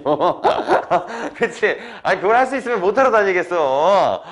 근데 그게 어렵잖아, 사실은. 그치? 근데 그게 일부분은 가능하다는 거야.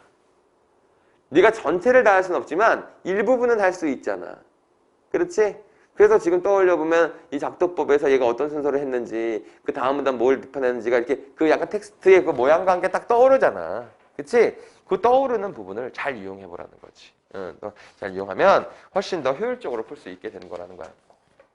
적어도 이번 방학 동안 선생님이 진짜 딱 원하는 건 이거야. 여러분 체력이 좋아진다는 의미와 함께 시간 부족 문제는 그래도 없었으면 좋겠다. 시간 부족 문제는 그래도 적어도 내가 시간이 그렇게 많이 부족하지는, 원래 많이 부족했다면 아 이제 딱 시간 안에 떨어질 정도, 아니면 내가 딱 떨어지게 풀었다면 그래도 한 10분 정도는 남는다. 약간 이런 느낌까지는 좀 받아갔으면 좋겠을 정도로 연습을 했으면 했거든. 근데 지금 꽤나 많이 그런 것 같아. 지금 이 반도 되게 약간 좀 그런 식으로 많이 발전을 했겠지만 지금 다른 반들, 다른 고3 반들에서 선생님 만약에 약간 선생님 문학을 이제 되게 잘하는 것 같아요. 이런 애들이 많아졌어. 자신 있어. 이제 문학은 이제 좀 자신이 생긴 것 같아요. 문학은 이제 거의 안 틀리는 것 같아요. 이런 애들 진짜 많아졌거든. 그래서 좀 뿌듯하기는 뿌듯해요. 그러니까 여러분들은 그러니까 이 반이 내가 가빈이한테 얘기했나 모르겠는데 이 반이 제일 말이 없는 반이야. 이 말이 없어. 우리 예원이도 그렇게 말이 많은 편이 아니지. 그치? 가빈아, 그래도 네가 제일 리액션이 좋은 거야. 이 세 명 중에. 아니, 지인이도 리액션이 좀 있는 편이긴 한데, 상민이 저 새끼는 나랑 지금 3년째 하고 있는데 계속 리액션이 없어, 저 새끼는. 리액션, 네, 뭐 약간 이런 식의 리액션밖에 없는 타입이란 말이야. 재민이도 마찬가지고. 재민이는 지금 수요일 반으로 왔는데 오늘 코로나 검사 받으러 간다고 안 온다고 했는데 오늘 2명이 안 왔네, 그러고 보니까. 자, 근데 어쨌든 제가 사실 뭐 리액션이 좋고 안 좋고는 뭐 내가 그냥 수업할 때의 분위기를 얘기하는 거고 그게 중요한 게 아니라 여러분들이 스스로 과제를 할 때 나 이제 시간이 그렇게 부족하지는 않네. 시간이 좀 남네. 약간 이런 생각. 요 지금 두 개는 60분 안에 딱 풀어지면 좋은 거거든, 지금 현재. 딱 하나는 60분 안에 딱 풀어지면 딱 좋은 거니까 여러분들이 계속 연습해서 내가 이번 주에는 꼭 체크를 해보세요. 이번 주 2개 다 테스트 해보세요. 2개 다 테스트를 하면서 내가 이제 60분 안에는 충분히 들어오는구나 이런 느낌을 좀 받았으면 좋겠습니다. 오케이? 선생님이 지금 얼마 전에 되게 슬픈 소식 하나를 들어가지고 선생님이 되게 아끼는 학생이 있었어. 이거 국어 1등급 나오고 뭐 잘 봤어. 잘 봤는데 다른 과목이 잘 안 나왔나 봐. 그래서 원서를 안 넣었대. 정시 원서를 넣지 않고 그러니까 감사하다고 연락이 오긴 했어. 고맙다고. 선생님 너무 감사했어요. 이렇게 연락이 왔더라고. 지금 너희보다 1년 선배지. 올해 수능 보내가. 그래서 재수하기로 했어요. 그래서 재수학원 등록하려고요. 이러는 거야. 그래가지고 내가 아우 왜 그랬냐. 이거 사실 그런 거는 잠깐 위로도 그렇고 뭐 어떻게 해야 될지 모르겠어. 그런 얘기를 하면. 뭘 어떻게 대응해야 될지 나도 그건 매년 되게 약간 어색해. 야, 씨, 왜 그랬어? 뭐 그랬더니 지금 다른 과목이 생각보다 잘 안 나왔어요. 이러더라고. 그래가지고 원하는 학교를 갈 수 없을 것 같아서 재수하기로 했어요. 이러더라고. 근데 그러면 선생님이 그래도 국어는 1등급 나왔는데 난 할 일 했다 이렇게 생각할 것 같아? 아니야. 안타까워. 그러니까 나는 선생님이 가빈이가 다른 국어학원 다녀본 적 있다고 했지. 선생님이 국어 숙제가 많은 편이야? 별로 안 많은 편이야?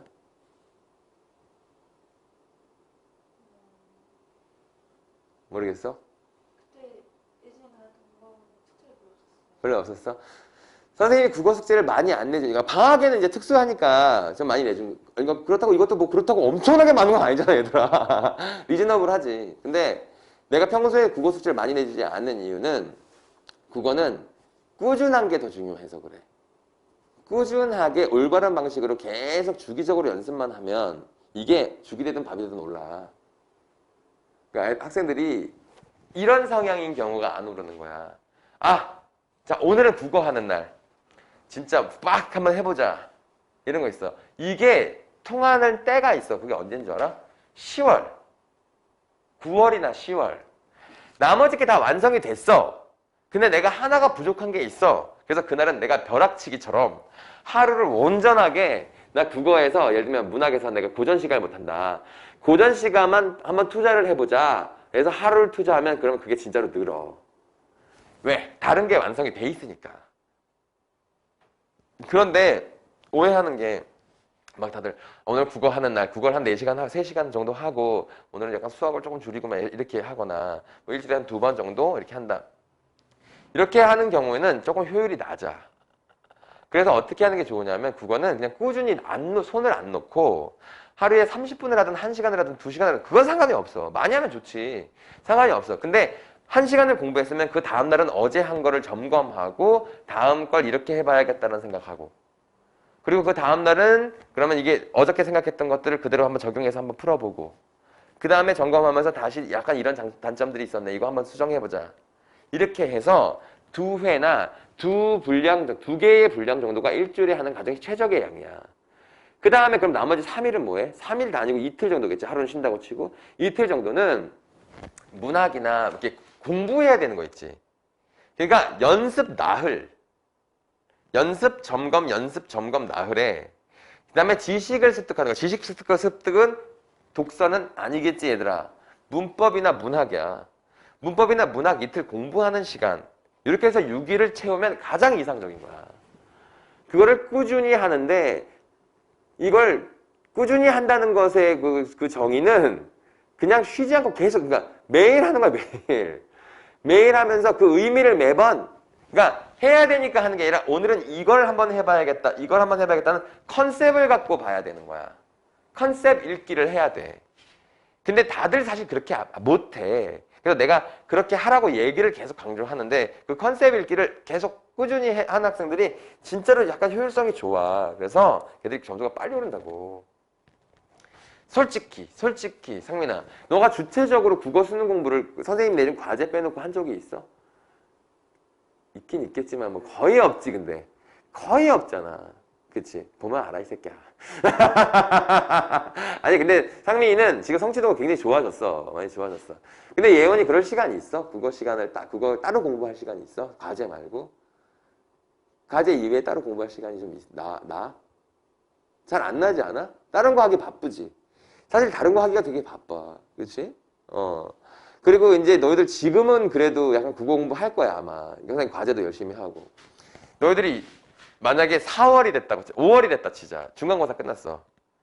그러면 국어 공부 따로 할 수 있는 시간이 있을 것 같아? 거의 없어. 그때부터 뭐 하냐?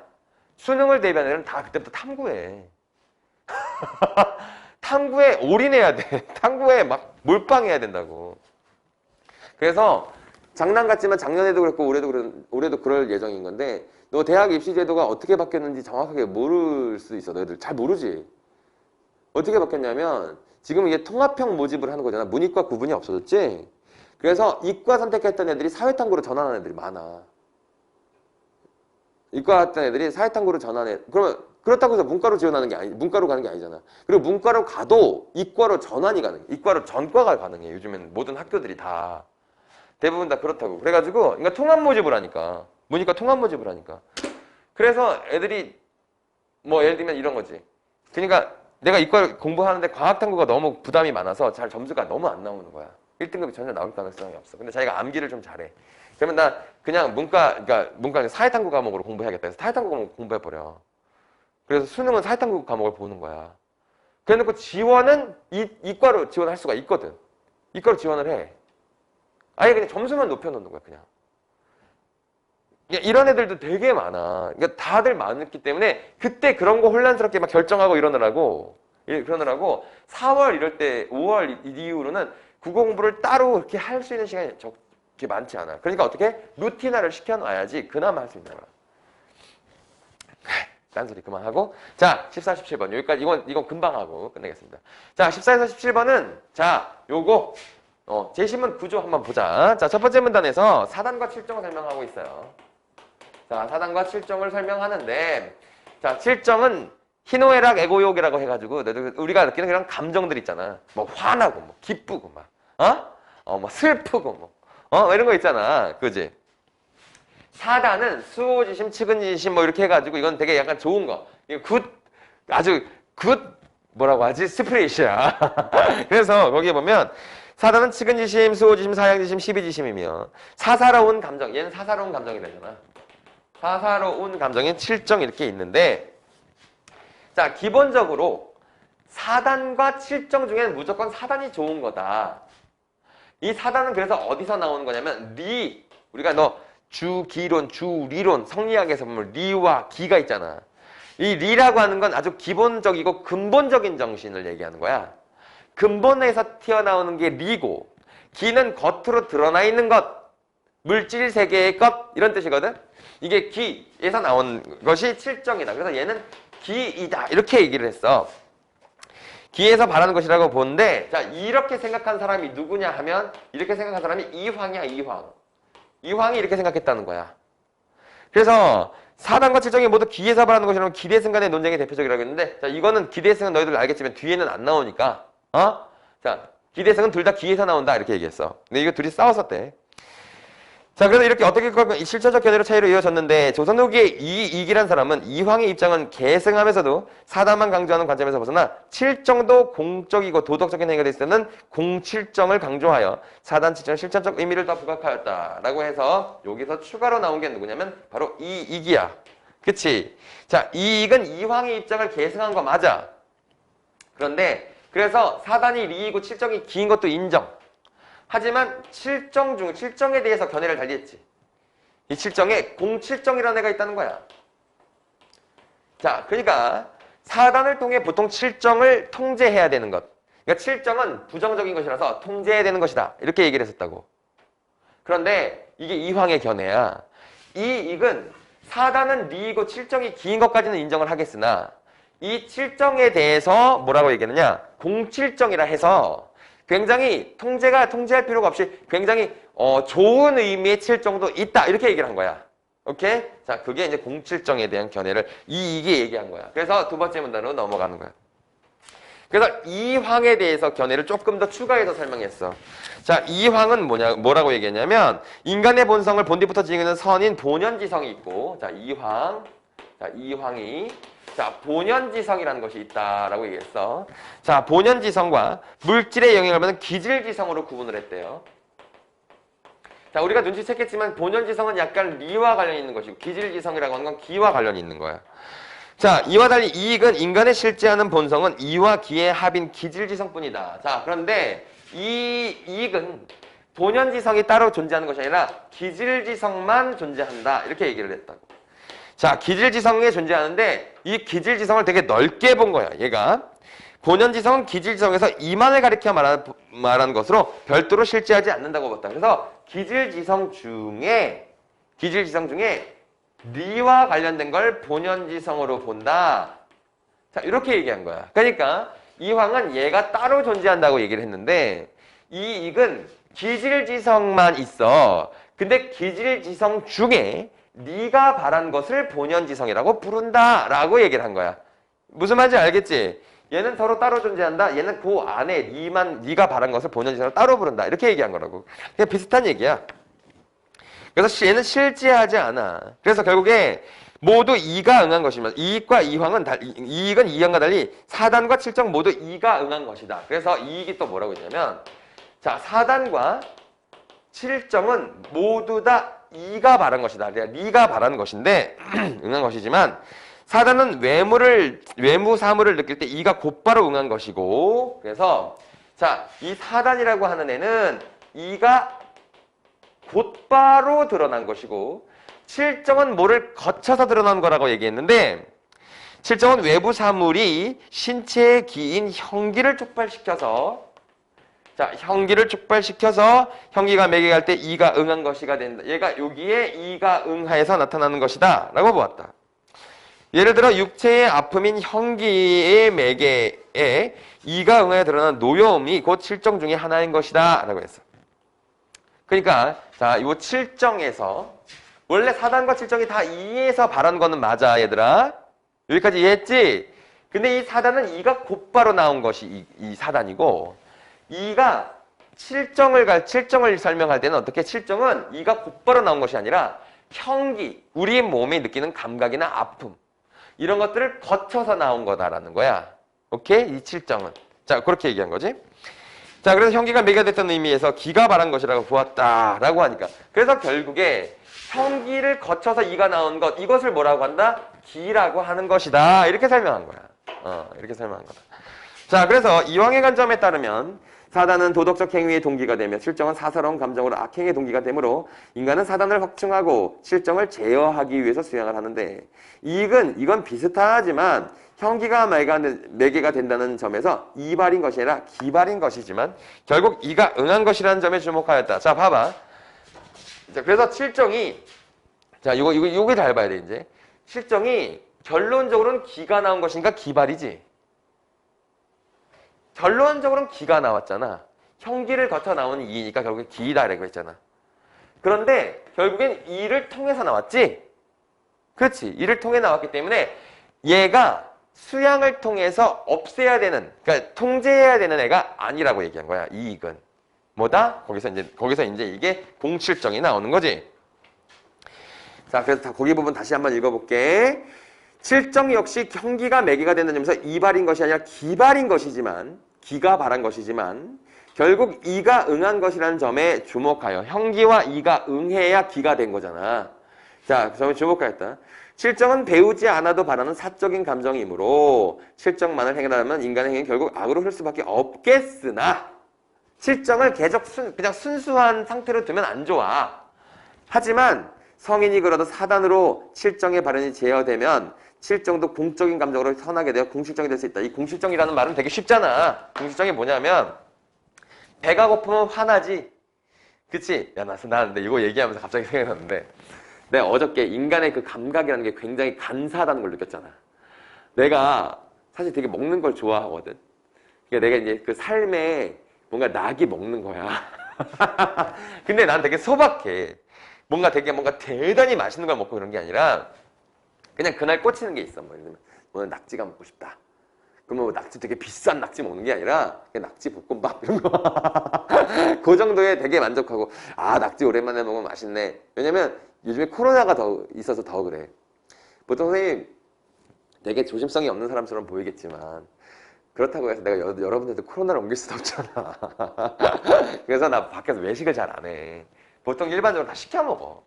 시켜 먹는데 야 나 혼자 밥 먹는데 뭐 막 이만한 거 시켜 막 우부정 먹겠냐? 그런 게 아니라 그냥 볶음밥 뭐 낙지가 먹고 싶네? 그럼 낙지 볶음밥 시켜. 아우 맛있다 이렇게 하면서 그렇게 느끼면서 이렇게 즐거움을 느끼는데 그러면서 이거 맛있다. 근데 내가 어저께 내가 체했다 그랬잖아. 내가 장염 걸렸다 그랬잖아. 딱 장염이 걸리고 나서 근데 내가 그 전에 선생님이 가장 저녁으로 선호하는 음식이 뭐냐면 김치찌개야. 김치찌개를 좋아해. 근데 김치찌개를 먹을 때부터 속이 안 좋았어. 그저께. 야, 딱 장염에 걸리니까 김치찌개라는 그 생각만으로 토할 것 같은 거야. 그리고 먹을 거를 생각하는 것 자체로도 막 속이 울렁울렁거려. 막 뭔가 그 김치찌개 된 그 배신과 배반 막 이런 느낌. 내가 평생을 나와 함께 하였는데 뭔가 이게 배신과 배반행위라는 생각이 딱 드는 거야. 그랬는데 더 재밌는 게 뭔지 알아? 어저께 저녁 때 뭐가 나아졌잖아. 내가 좀 나아졌다 그랬잖아. 갑자기 김치찌개가 또 먹고 싶은 거야. 야, 사람이 참 감각이 간사하다. 이런 생각을. 되게 간사하네. 이렇게 손바닥 뒤집듯이 막 이러냐라고 생각이 들었거든. 자, 근데 이거 그거야. 여기서 말하는 공칠정은 내가 배가 고파서 화가 나. 배가 고파서 화가 난다는 사실 어떻게 해? 되게 이기적인 감정이지. 내가 먹고 싶다는 뜻이잖아. 그치? 근데 내가 배가 고파. 근데 예원이도 배가 고플 것이고, 가빈이도, 상민이도 다 배가 고플 거다라고 생각하면서 너희들이 배가 고픈 것에 대해서 내가 화를 내는 거.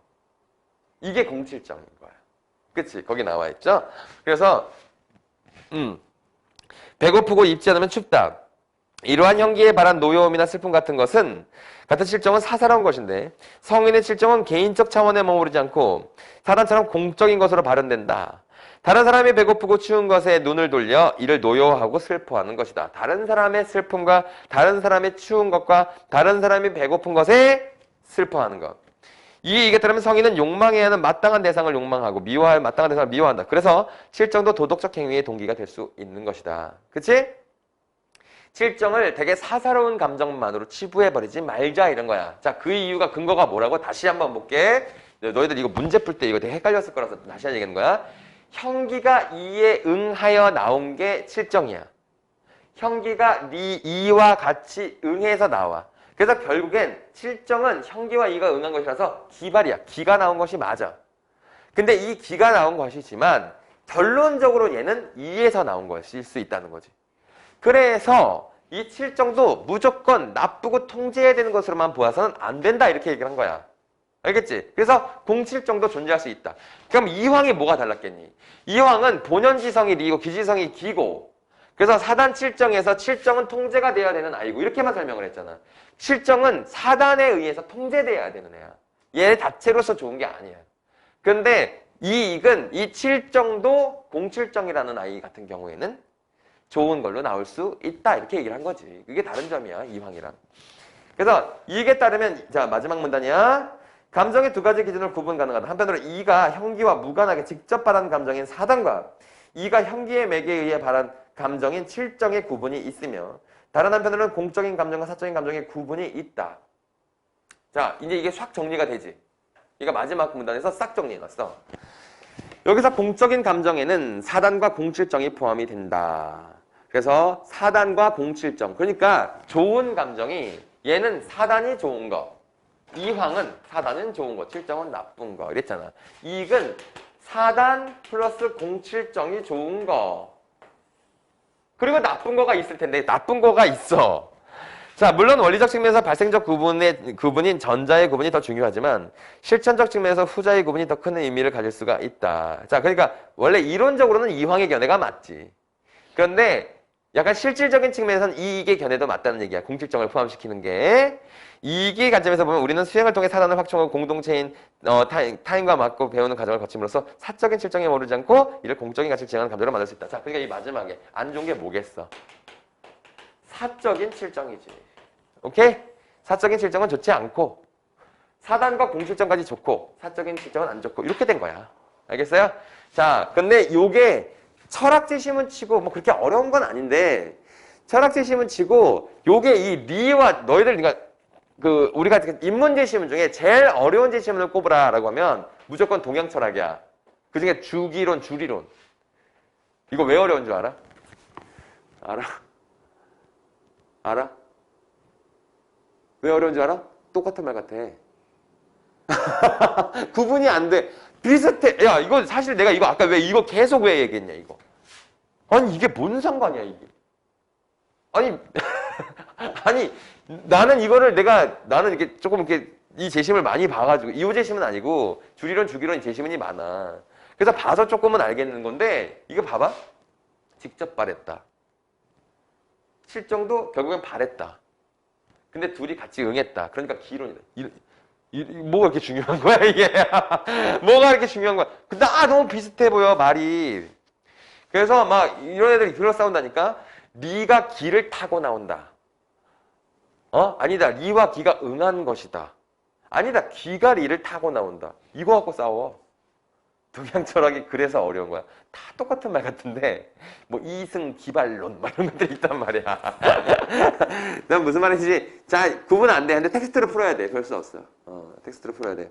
자, 이 문단은 그래서 첫 번째 문단에서는 이황의 견해에 대해서 설명을 했고 두 번째 문단에서는 이황과 이익의 차이점을 설명을 했어. 세 번째 문단에서는 이황과 이발의 차이점인데 여기서는 이게 저기 했던 칠정의 그 기발이라고 하는 거 요거에 대해서 좀 구분해서 설명했고 마지막 문단은 이익의 관점을 조금 정리를 했는데 자, 그 전 문단에 획득했던 공칠정을 사단과 함께 긍정적인 면으로 실천적으로 설명했다는 점에서 의의가 있다라고 얘기한 걸로 끝난 뜻이군요. 오케이? 자, 이건 질문 받을게요. 자, 14에서 17번 사이에 질문 있으면 해보세요. 15번, 오케이. 이황의 관점에서 기억과 니은에 대한 설명을 정적으로 한 거. 자, 이황의 관점 하니까 따다닥 떠오르는 게 있죠. 자, 이 관점 하니까 이렇게 딱 구분했던 애지, 얘가. 딱 구분했고, 이황은 본연지성과 기질지성으로 딱 나눴던 사람이야. 그쵸? 자, 가장 적절한 것은 3번. 자, 기억은 사단이고 니은은 칠정이잖아. 그치? 자, 이황의 관점에서는 니은은 기억과 달리 물질적 요소가 드러나는 감정이다. 자, 얘는 봐봐 칠정은 사사롭고 물질적인 걸 얘기하는 것이고 얘는 기본적으로 근본적인 정신적이고 근본적인 것을 얘기한다. 그래서 사단은 이렇게 본연지성이고 칠정은 기질지성이다. 이렇게 설명을 한 사람이라서 3번 맞아. 그런데 내가 이 15번을 질문한 건 그럴듯해. 왠지 알아? 다 헷갈려. 다 비슷하게 느껴졌을 거야. 몇 번 썼었어? 기억은 이행과 달리 수양을 거쳐야 얻을 수 있다. 자, 사단은 수양을 거쳐야 얻을 수 있다. 이렇게 얘기하면 그것도 그럴듯하지, 그치? 그럴듯하지. 근데 기억, 이황의 관점에서 여기 수양에 대해서는 어떻게 얘기했냐면 이게 자, 수양에 대해서 얘기하는 것이 아니라 거기 그 첫 번째 문단에서 도덕적 감정인 사단 이렇게 나왔고 사사로운 감정인 칠정 이렇게 되겠지. 그리고 얘는 그 사단은 리에 이에서 칠정은 기에서 바란다 이렇게 봤어. 자, 그러니까 요게 뭐가 틀린 거냐면 수양으로 사단을 잘 만들어야 되는 건 맞아. 그런데 수양이 없으면 사단이 존재하지 않는 게 아니고 원래 사단은 있고 칠정도 원래 있는 거야. 근데 수양을 통해서 이 사단을 가다듬는 거야. 그래서 이번에선 수양을 거쳐야 얻을 수 있는 감정이라는 게 아니라 얘가 본성이라나 본성, 인간의 감성이라잖아. 감정이라잖아. 원래 감정이야. 수양을 통해서 얘를 더 키워서 얘를 통제해야 된다는 것이지 원래 없던 게 수양을 통해서 만들어지는 게 아니란 뜻이야.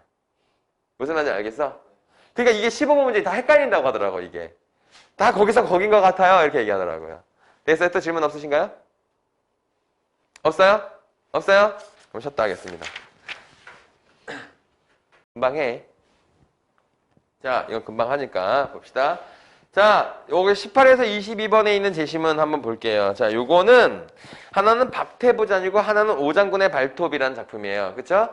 자, 박태보전은 되게 익숙한 사람들이 좀 나오지 않아요?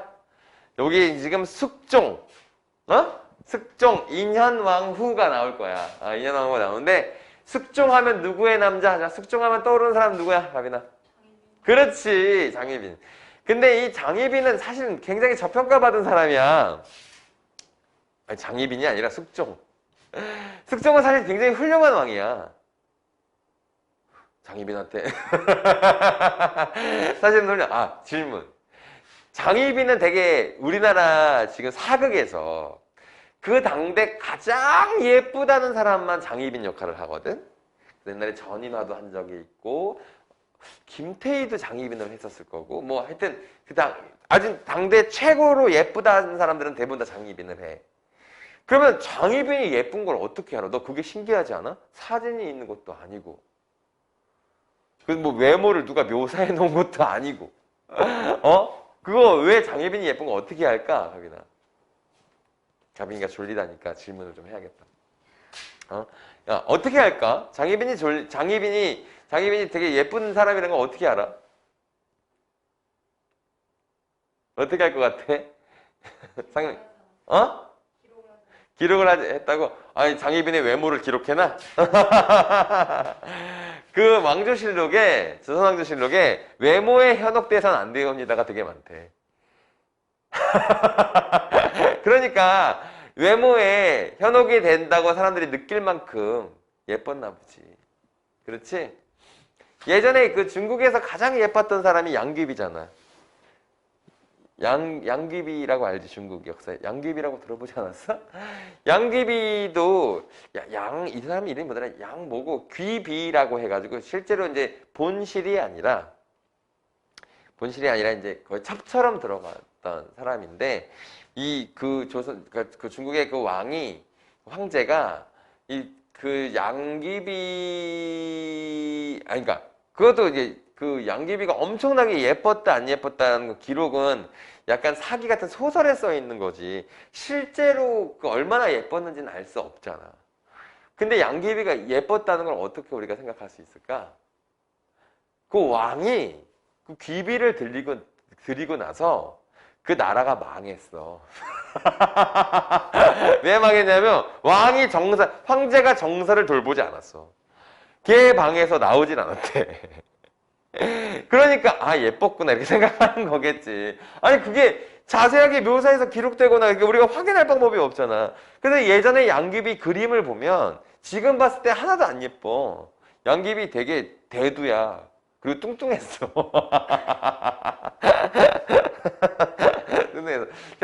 약간 좀 그런 게 있겠죠. 그치? 근데 여튼 장희빈이 그렇게 예뻤다는 얘기가 있잖아. 자, 그런데 거기서 그냥 멈추고 그냥 왕이 장희빈이 예뻐하고 그런 건 크게 문제가 안 됐을 텐데 문제는 장희빈이 욕심이 과했지. 그래서 인현왕후를 폐위시켰잖아. 근데 나중에는 다시 인현왕후를 복귀시킨다고.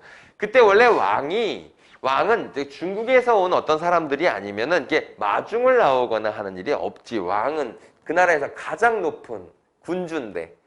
그런데 이제 왕이 인현왕후를 이렇게 마중 나왔다고 해. 아주 나왔대. 너무 미안한 마음과 그리고 고마운 마음에 나왔다고 해. 근데 인연왕후는 사실은 몸에 그 굉장히 종기가 나는 병에 걸려 있어가지고 외모가 되게 아름답거나 하진 않았을 것 같아. 그런데 이제 인품이 뛰어났나 보죠. 그치? 인품이 뛰어난 건 또 어떻게 알았을까? 인품이 뛰어난 건 아니 보통 왕조실록 같은 거 보면 그냥 인품이 뛰어나다라고 직접적으로 써있진 않았을 거 아니야. 그치? 인품이 좋았다는 건 그런 일을 당했는데도 불평불만이 없었대. 인연왕후가. 그러니까 되게 성격이 무던한 성격이었나 봐. 자, 그런데 여기서 이제 그 인연왕후가 폐위됐을 때 가장 화를 내면서 이런 일이 있어서는 안 된다. 우리가 국모를 지켜야 한다. 라고 했던 사람이 바로 박태보였지. 그래서 박태보가 되게 속전속결로 아주 강한 의지로 이걸 해결하기 위해서 노력하고 있었다가 중략 앞에 부분까지 써있지? 내일 갑시다. 오늘 해야 돼. 이런 것들은 막 하면서 막 당장 상소를 올리고, 당장 합시다. 라고 하는 거였고, 중략 뒷부분에서는 얘가 그래서 문초를 당하는 장면이잖아. 근데 엄청난 모진 고문을 당하지. 그런데 여기서 이 전하, 왕에게 할 말을 다 하잖아. 그치? 내가 인현왕후에게 충성을 다하는 것은 그게 왕을 배반했다고 얘기를 하는데 그건 오히려 왕에게 충을 다하는 거지. 라고 얘기를 하지. 그래서 박태보는 굉장히 의인으로 묘사가 되어 있는 거야. 그치? 숙종의 약간 좀 모자란 행동에 대해서 올바른 말을 했던 충신으로 이렇게 얘기가 되어 있는 거야. 그래서 여기서 상왈 이런 말이 자꾸 나오는데 이 상이라고 하면 임금을 뜻하는 말이 되는 것이다. 이거 알아두시면 될 것 같아요. 자, 이거 내용은 하나도 안 어려웠죠. 내용이 어렵진 않았을 거야. 자, 그 다음에 오장군의 발톱은 굉장히 약간 이거는 냉소적인 비판극이에요. 사회에 대한 비판을 하고 있는 작품인데 당시의 관료사회가 굉장히 좀 책임 떠넘기기에 굉장히 그 혈안이 되어 있었다. 약간 이런 이야기야. 그치? 이런 이야기야. 왜냐하면 오장군이라는 애가 동명이인인데 영장이 잘못 간 거야. 영장이 잘못 가서 진짜 오장군이 만약에 예언이라면 이게 가빈이한테 간 거야, 영장이. 그래서 가빈이가 군대를 끌려갔는데 미안해 가빈아. 제가 약간 좀 바보야. 그래서 정신을 못 차리고 있다가 죽었어. 그가 가족의 입장에서는 얘가 군대를 끌려갈 애가 아니야. 약간 모자란 애니까. 미안해, 가빈아. 끌려갈 애가 아닌데 끌려가서 죽었단 말이야. 그러니까 가족들이 억울하잖아. 그리고 이게 영장이 잘못 나온 걸 알게 됐어. 그래서 이걸 공무원한테 가서 따지고 있는 거야. 그래서 관료 A, 어머니. 자, 관료 A가. 자, 무대에 삼각형을 이루며 서 있는 관료 A, B, C. 자, 그러니까 실제로요. 이 무대가 이렇게 구성이 되어 있는 거지. 관료 A가 여기 서 있고 관료 B가 여기 서 있고 여기 C가 서 있어. 이 어머니와 꽃분이 이렇게 돌아다니는 거야. 이렇게 계속 이렇게 돌아다니는 거야. 이게 뭐야? 계속 트라이앵글로 돌고 해서 해결이 안 되는 걸 상징하는 모습이 나타나겠지. A 앞에 서 있어. 자, 무표정한 관료적 포즈를 딱 근엄하게 딱 쥐고 있어. 하면서 관료가 하는 말이 이런 사고의 원인은 오장군이란 이름을 가진 장정이 한 동네에 두 사람이 있었다는 데 있습니다. 야, 이게 왜 잘못이야? 이게 잘못이 아니잖아. 아니, 동명이 있는 게 왜 잘못이야? 잘못 갖다 준 게 잘못이지. 하지만 얼굴은 다르잖아요. 제 약혼자는 황소처럼 몸집이 크고 오부자님네 아들은 사슴처럼 날씬한걸요? 서로 다르게 생겼어요. 근데 저희는 징진역장을 잘못 전달한 집배원을 즉시 파면했습니다. 동시에 오지구의 모병사령부에 이 사실을 통보했습니다. 오장군 씨도 책임을 져야 되는데 아니 영장을 잘못 줬는데 무슨 책임을 줘? 그치? 무슨 책임? 남의 징집영장을 왜 받아요? 너희가 보기에도 말도 안 되잖아. 그치? 그러면서 관료 B를 만나라고 소개장을 써줬어. 자, 관료 B가 하는 말 봐봐. 우리 모병사령부가 발복한 두 개의 징집영장은 완전 무결했습니다. 우체국에서 그런 얘기를 안 하던가요? 그랬더니 우천이 여길 가보라고 했대. 그래서 관료 B가 사령부는 즉시 군에 잘못 입대한 대기 아드님에게 징집영장을 반환하도록 요구하는 문서를 발송했습니다. 그것도 대기 아드님 오장군 씨가 아닌 다른 오장군 씨에게 전달되어야 할 영장이니까요. 다른 사람한테 그 얘기를 전달했대잖아. 그치? 그럼 되돌려드리기만 하면 제 아들도 돌아오게 되겠네요. 글쎄요, 우리로선 그 질문에 대해서 대답해드릴 입장이 못 됩니다. 다들 책임 떠넘기기만 하고 있지. 자, 관료 C는 육군 당국은 이런 착오에 대비하기 장정 직결지에서 인적사항을 재확인합니다. 오장군 이등병은 장정 직결에서 생년월일과 주소 번호를 확인했을 때 한마디도 부인하지 않았습니다. 그랬더니 무턱대고 예의하는 버릇이 있습니다. 얘가 좀 바보야. 그래서 완전 손에 빠져서 했더니 당국이 잘못한 게 없다는 걸 인정하시는 거죠? 그러니까 아들이 잘못 대답했잖아요. 이렇게 얘기한 거지. 그치? 우리는 다만 그 일을 돌려주길 원할 뿐입니다. 라고. 근데 결국엔 오장군은 죽어. 그래서 이렇게 이 관료사회가 되게 비합리적이지. 그치? 진짜로 화나고 예전에는 그런 일이 많았어. 그러니까 이게 사실 세상이 좋아졌다는 게 뭔지 알아? 예전에는 전화로 모든 게 다 해결됐다? 이런 거야. 여러분들 부모님들 중에서도 몇 다리를 거치면 경찰 아는 사람이 있어. 몇 다리를 걸치면 사실 법조계에도 아는 사람이 있고 몇 다리를 걸치면 다 그래. 그러니까 너희 아버지가 친구분 중에 그런 친구가 있다 하면 그 사람한테 좀 부탁 좀 해줘. 그럼 전화해서 그 사람도 부탁 좀 해줘. 이렇게 되면 옛날엔 모든 일이 다 해결됐어. 다만 누가 끝스놀이야. 누가 더 높은 사람이냐. 두 사람이 싸웠어. 두 사람이 경찰서에 갔어. 그러면 이 결국에 경찰서에서 얘네들이 딱 잡혀갔다고 하면 누구한테 전화를 받는 거야. 야, 그냥 풀어줘. 이렇게 되는 거지. 예전엔 그런 일이 진짜 비일비재했어. 요즘에는 그러면 난리 나지. 그러면 진짜로 자기의 목을 걸고 해야 되는 일이기 때문에 그런 일이 없어. 요즘에는. 요즘엔 거의 없는데 요즘에 지금 뭐 대통령 후보로 나가신 분들께서 그런 일을 했다는 것 때문에 굉장히 조금 약간 논란이 되고 있죠. 자, 그런데 어쨌든 이게 장모님이 뭐 어쩌고 저쩌고 했는데 어쩌고 저쩌다 이런 얘기가 나오거든. 그게 이제 옛날 일이야. 요즘에는 큰일 난다고, 그게. 요즘은 되게 큰일 나는 일이고, 누구를 안다는 점 때문에 약간 이득을 보는 일들이 점점 없어져야겠지. 그치? 우리나라도 발전하고 있는 거야. 발전하고 있는 거야. 내가 지금 그랬잖아. 예전에 그랬다고. 요즘에는 그러면 큰일 나는 세상이 된 거지. 여러분들 나중에 권력을 갖게 된다면, 공명정대하게 권력을 행사하시기 바랍니다. 알겠죠? 자, 18에서 이건 22번까지죠?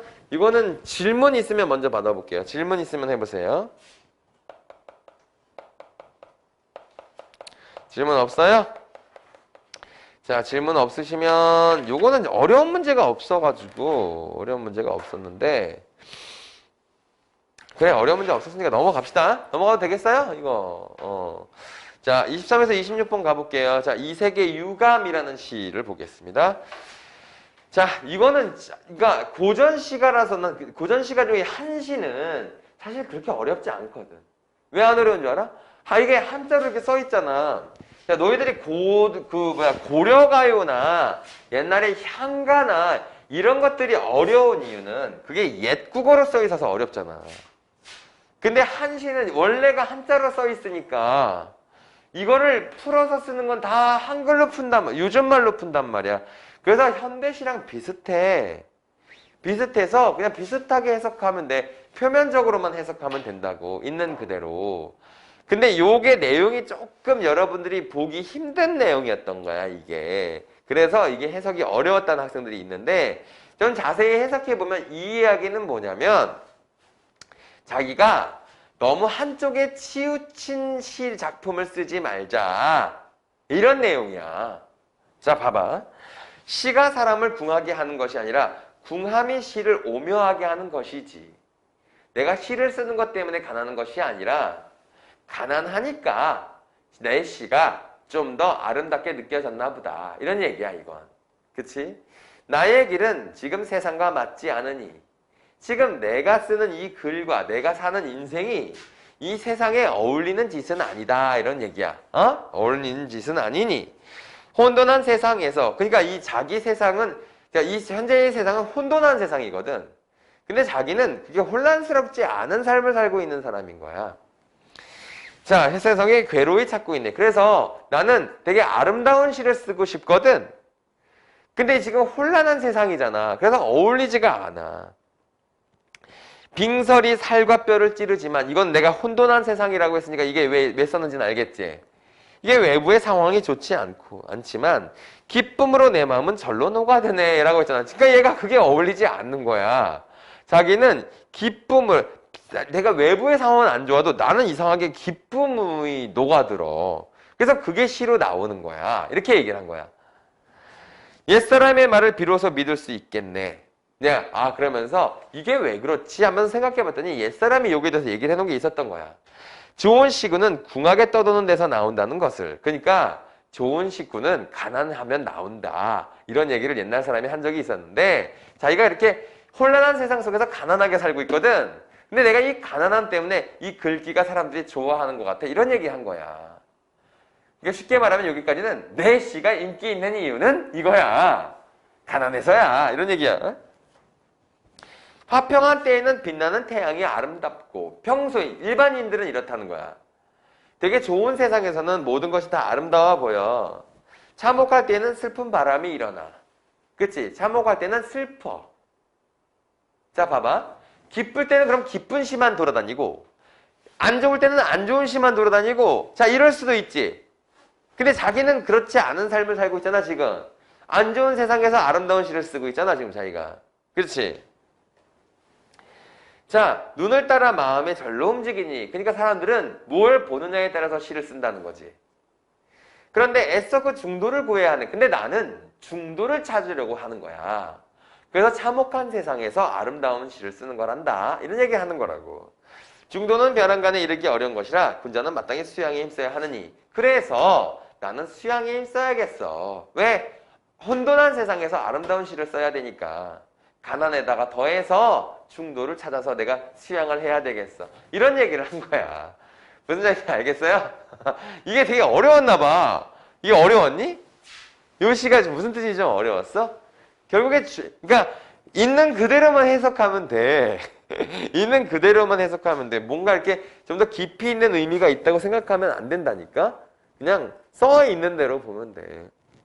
다만 이 시가 어려웠던 이유를 선생님이 이해는 해. 왜냐면 자기가 가난한데 그래서 자기가 시를 되게 잘 쓴다까지는 이해를 했을 거야. 근데 이게 다른 사람들이 어떻게 생각하는지에 대해서 나온 부분이 이게 자기의 상황인지 아니면 다른 사람들이 이렇다는 것인지 이걸 구분하기 조금 어려웠던 부분이 있었을 수는 있어.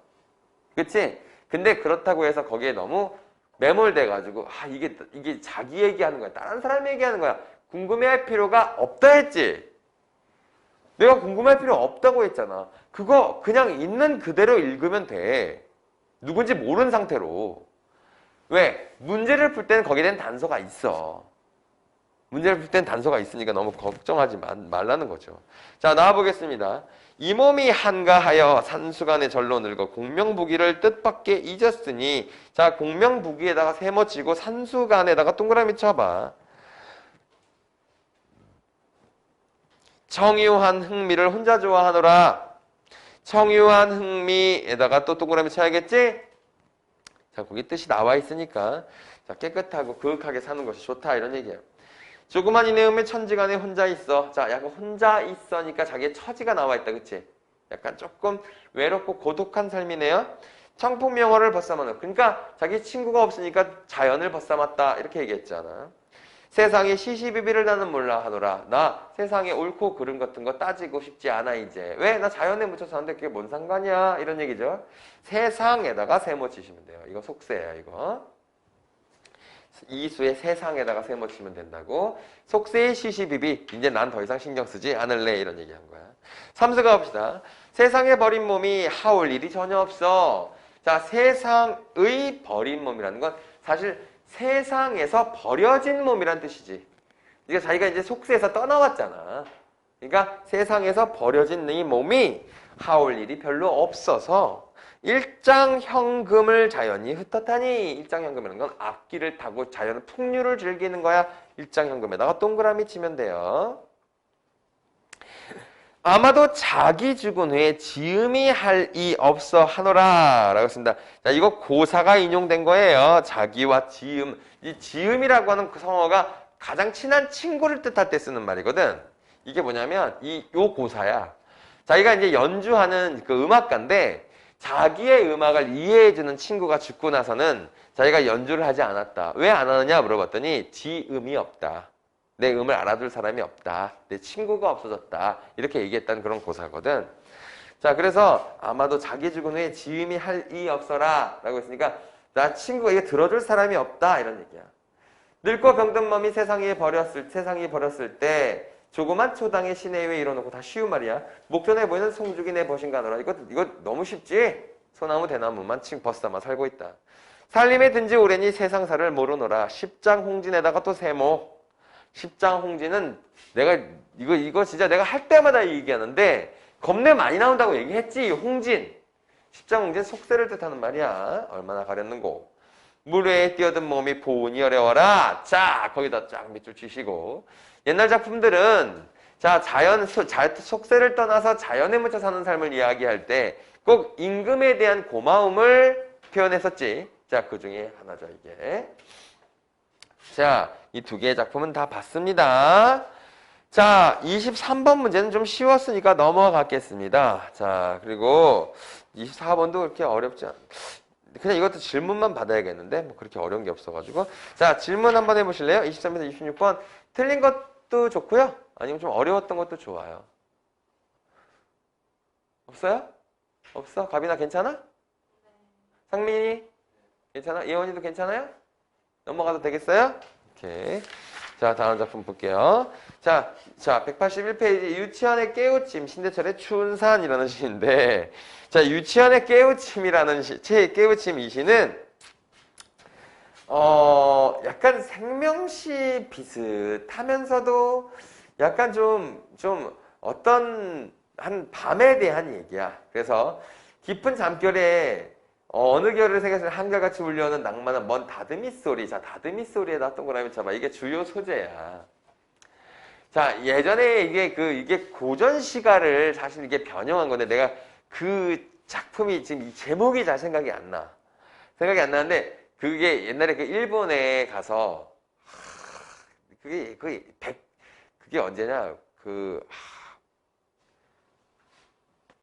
부영가?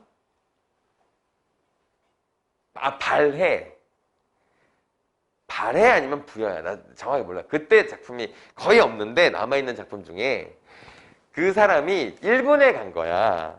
일본에 가가지고 있는데 자기가 이제 고국이 그리울 거 아니야.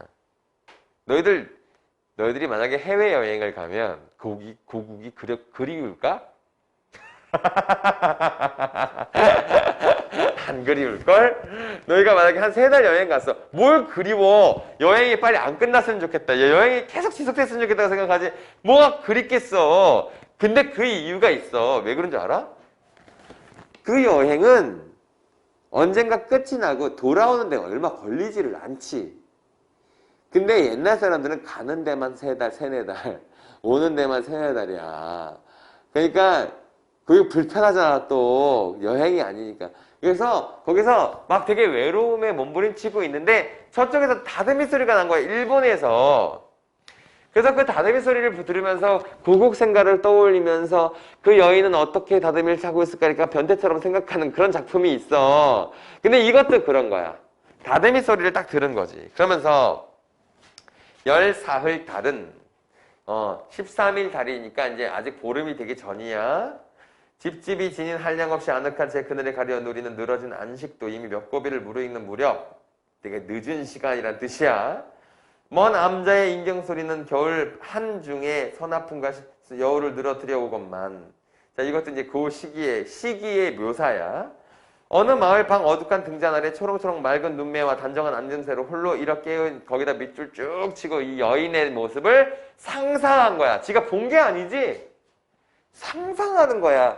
그 주변의 풍경과 그 시기를 쫙 설명하고 나서 그 시기에 다듬이를 치는 이 여인의 모습을 상상해서 이야기한 거야. 맑은 눈매와 단정한 앉음새로 홀로 이렇게 깨우치는 거기가 다 상상이라고. 물 같은 방 고요의 온갖에 울림하여 남김없는 그 대기의 무늬. 이 대기의 무늬는 소리를 형상화한 거야. 다듬이 소리가 나니까 이게 파동처럼 표현한 거야. 이게 어려웠나 봐, 이 작품이. 드디어 깊이 잠든 먼 별들까지 즐거운 선율로 눈뜨이고. 그러니까 이 소리에 새벽 이걸 느낄 수 있는 거지. 다시 몇 억만 광령을 인과불멸의 법칙과도 같이 무궁으로 번지어 갈지어니. 그러니까 이 소금이 소금이 이 소리가 이게 영원히 퍼져나갈 것 같다라는 느낌을 얘기한 거고. 저 먼 동방의 한가색 꽃빛 새벽을 부르며라고 했습니다. 이제 이 풀을 보면서 꽃빛 새벽이구나. 그러니까 얘 다듬이 얘가 봐봐 잠결에 깨가지고 이 소리 들은 거잖아. 그러니까 새벽이었던 거야 그게. 근데 새벽부터 다듬이 소리가 난 거야. 다듬이 소리를 들으면서 그 시기, 현재의 시기와 현재의 시간을 떠올리고 그리고 이 다듬이를 치는 여인의 모습을 상상하고 이게 굉장히 아름다운 소리라고 생각하고 그러면서 시선을 바뀌어서 야, 참 아름다운 아침이다 이렇게 얘기하시라고. 알겠어? 별거 아니지? 그쵸? 다음에 나는 시네텔의 추운 산인데 여기서는 눈사람이라는 말에다 동그라미 치고 이게 자기가 되고 싶은 거야. 이 눈사람은 자연의 일부야. 자, 그래서 이거 눈사람이 되고 싶은데 그러려면 얼마나 오래 걸릴까? 잡념과 머리카락이 휘어지도록 이라고 됐으니까 오랜 시간이 걸릴 것이다 라는 얘기를 하는 거지. 그게 엄청 걸려야 난 그런 눈사람이 되는 경지에 이를 수 있을 거야. 이렇게 얘기한 거야, 이거는.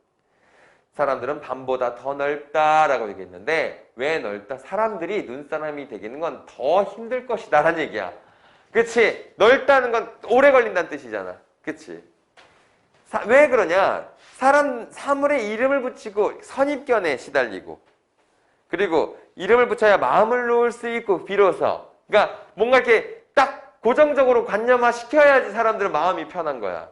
근데 눈사람은 그런 존재가 아니라는 거지. 자연은.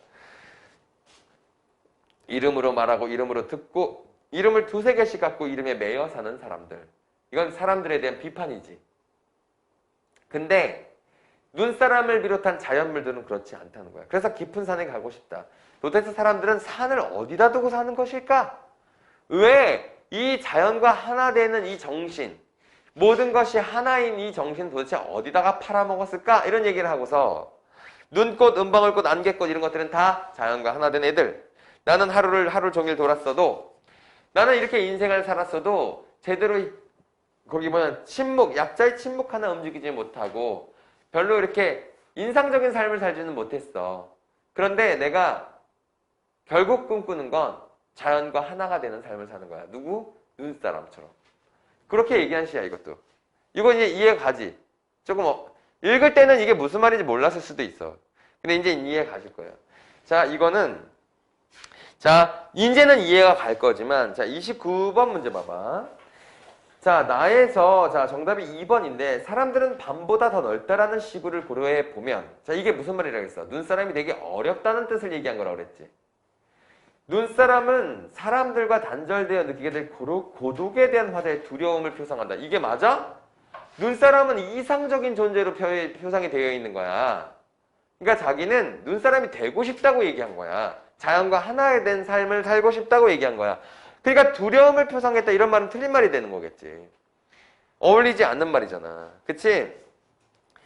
자, 고독 이거는 그럴 수 있어요. 화자의 두려움에다가 X 이렇게 치시면 돼요. 자, 29번 문제가 어려워하는 학생이 조금 있었던 문제고 그 다음에 30번 문제도 봅시다. 30번 문제는 미음에 봐보시면 나는 하루를 하루 종일 돌았어도 라고 했어. 하루하루가 반복되어 있지만 이건 실제로는 무슨 말이냐? 내가 일생을 그렇게 오랫동안 살았어도 이런 뜻이지? 그래서 반복적 느낌을 주는 시어를 통해 여기까지 맞아 틀려. 맞지? 행위가 거듭 지속될 것을 암시하는 것이 아니라 과거에 대해서 얘기하는 거잖아 이거. 내가 인생을 이렇게까지 살았는데 라는 뜻이지. 내가 이렇게까지 살았는데 라는 뜻이잖아. 그쵸? 이거 30번 틀리신 분. 틀렸어. 몇 번 썼어? 3번? 가빈이? 2번 썼어? 2번 봐봐. 니은에 니은을 보면 늘어진 대기의 문이라는 건 내가 소리를 표현하는 말이라고 했지. 소리를 표현하는 말인데 이게 소리는 눈으로 보이지 않잖아. 그러니까 눈에 보이지 않는 현상을 눈에 보이는 것처럼 표현하여 소리가 퍼져나가는 상황을 나타내고 있다. 내가 아까 설명한 그대로지 이거는. 그치? 니은에 대한 얘기는 그렇지. 대기의 문이라는 건 다듬이 소리가 퍼져나가는 이 파동을 마치 눈에 보이는 것처럼 표현한 말이야. 그렇죠? 자, 그 다음에 3번. 예원이 3번 썼다고? 3번. 디귿은 뭐냐면, 디귿은 잡념과 머리카락이 휘어지도록 이라는데, 머리카락이 휘어진다. 이게 무슨 뜻이지? 늙는다는 뜻이지. 그러니까 오래 걸린다는 뜻이야. 그래서 3번을 보시면, 추상적인 대상의 감각적 속성을 보여요. 번잡한 상념으로부터 벗어난 상황을 떠올리게 하고 있다. 그러니까 잡념과 머리카락이 휘어지도록 걷고 라고 했잖아. 그러면 눈사람이 될 수 있다는 뜻인 거거든. 그치? 잡념과 머리카락이 휘어지도록 걷고 밤의 끝에서 또 얼마를 걸어야 될까? 그러니까 이 정도로 오랜 시간이 걸리고 나야 내가 눈사람이 될 수 있다는 뜻이니까. 그러니까 눈사람이 된다는 것은 자기가 모든 것으로부터 벗어나 인간으로서의 모든 이 잡념과 이런 것들에서 상념에서 벗어난 상황을 얘기하는 거잖아. 그래서 3번 같은 경우에는 감각적 속성, 이게 추상적인 대상이라는 거 뭐냐면 시간. 이거의 감각적 속성, 흰 머리를 부여하여 상념으로부터 벗어난 상황. 그치? 눈사람이 된 상황이니까 이거를 떠올리고 있게 한다. 이게 맞는 말이 되는 거야. 3번 보긴 조금 애매하기는 했어. 그런데 5번 보기가 확실히 틀렸잖아. 앞으로 계속 그럴 것이 아니라 지금껏 열심히 살았다는 뜻이잖아. 그치? 자, 31, 34번. 이거는 또 금방 하는 얘기죠. 황순원의 고개사. 이거는 황순원 선생님의 자전적 소설이야. 이거 6.25 전쟁 때 너희 일사후퇴라고 알아? 일사후퇴? 일사후퇴라고 들어봤죠? 114 하니까 1월 4일 내에 후퇴를 한 거잖아. 1월 4일이 날씨가 어때? 겁내 추웠겠지. 그때 이제 그 막 사람들이 고생하면서 피난 가는 모습이 굉장히 많은 영상 기록으로도 남아 있어. 근데 사실 진짜 모진 고생으로 그러니까 동상으로 발을 잃은 사람서부터 엄청 힘들었다고 해. 근데 황순원 씨는 그나마 이 시대에 꽤나 잘 사는 사람이었어. 유명한 소설가이기도 했어. 그 시기에도. 그래서 자기가 가족들을 데리고선 이제 당시 무슨 뭐 변호사나 법조인의 집에 이렇게 이거 살게 되는 건데, 근데 이 전쟁이라고 하는 상황이 사람을 굉장히 각박하게 만들잖아. 그래서 이 중략 앞에 부분은 대구에서 있었던 일이야. 대구에서 있었던 일인데 대구에서 어때? 되게 약간 괄세를 당하고 괄시를 당하고 무시를 당하고, 그치? 그리고 너무 인간적으로 대우받지 못하는 상황에 대해서 얘기를 하지. 그래서 맨 마지막에 이쯤 돼요. 변호사 댁 헛간에서 쫓겨난 우리 초라하게 짝이 없는 황순원 가족 부대는 이렇게 나와 있잖아. 이 작품 황순원이 썼어. 근데 황순원 가족 부대라고 써 있잖아. 그치? 그러니까 이 작품은 그냥 약간 자전적 소설임을 알 수 있는 거고. 중략 부분 줄거리는 알 거고, 제가 뒤에 부산에 간 장면이 나오는 거고, 이건 이제 또 약간 뭐 서러워서 우는 장면이 자전적 소설이다 보니까 그런 거야. 이건 어렵지 않았죠? 이건 여기까지만 하겠습니다. 자, 오늘 수업 여기까지 할게요. 질문 있는 사람 해? 괜찮았어요? 여기까지 하고, 선생님은 책 줘야 됩니다. 네, 잠깐만요. 두 번째 책. 지인아, 이 책이야, 이 책. 지인이는 못하겠네. 당신들은 다음 시간에는 요 두 개를 풀어오시면 되는데, 요게 하나가 남았을 거고, 추가로 하나 더 풀어오시면 되는 겁니다. 알겠어요?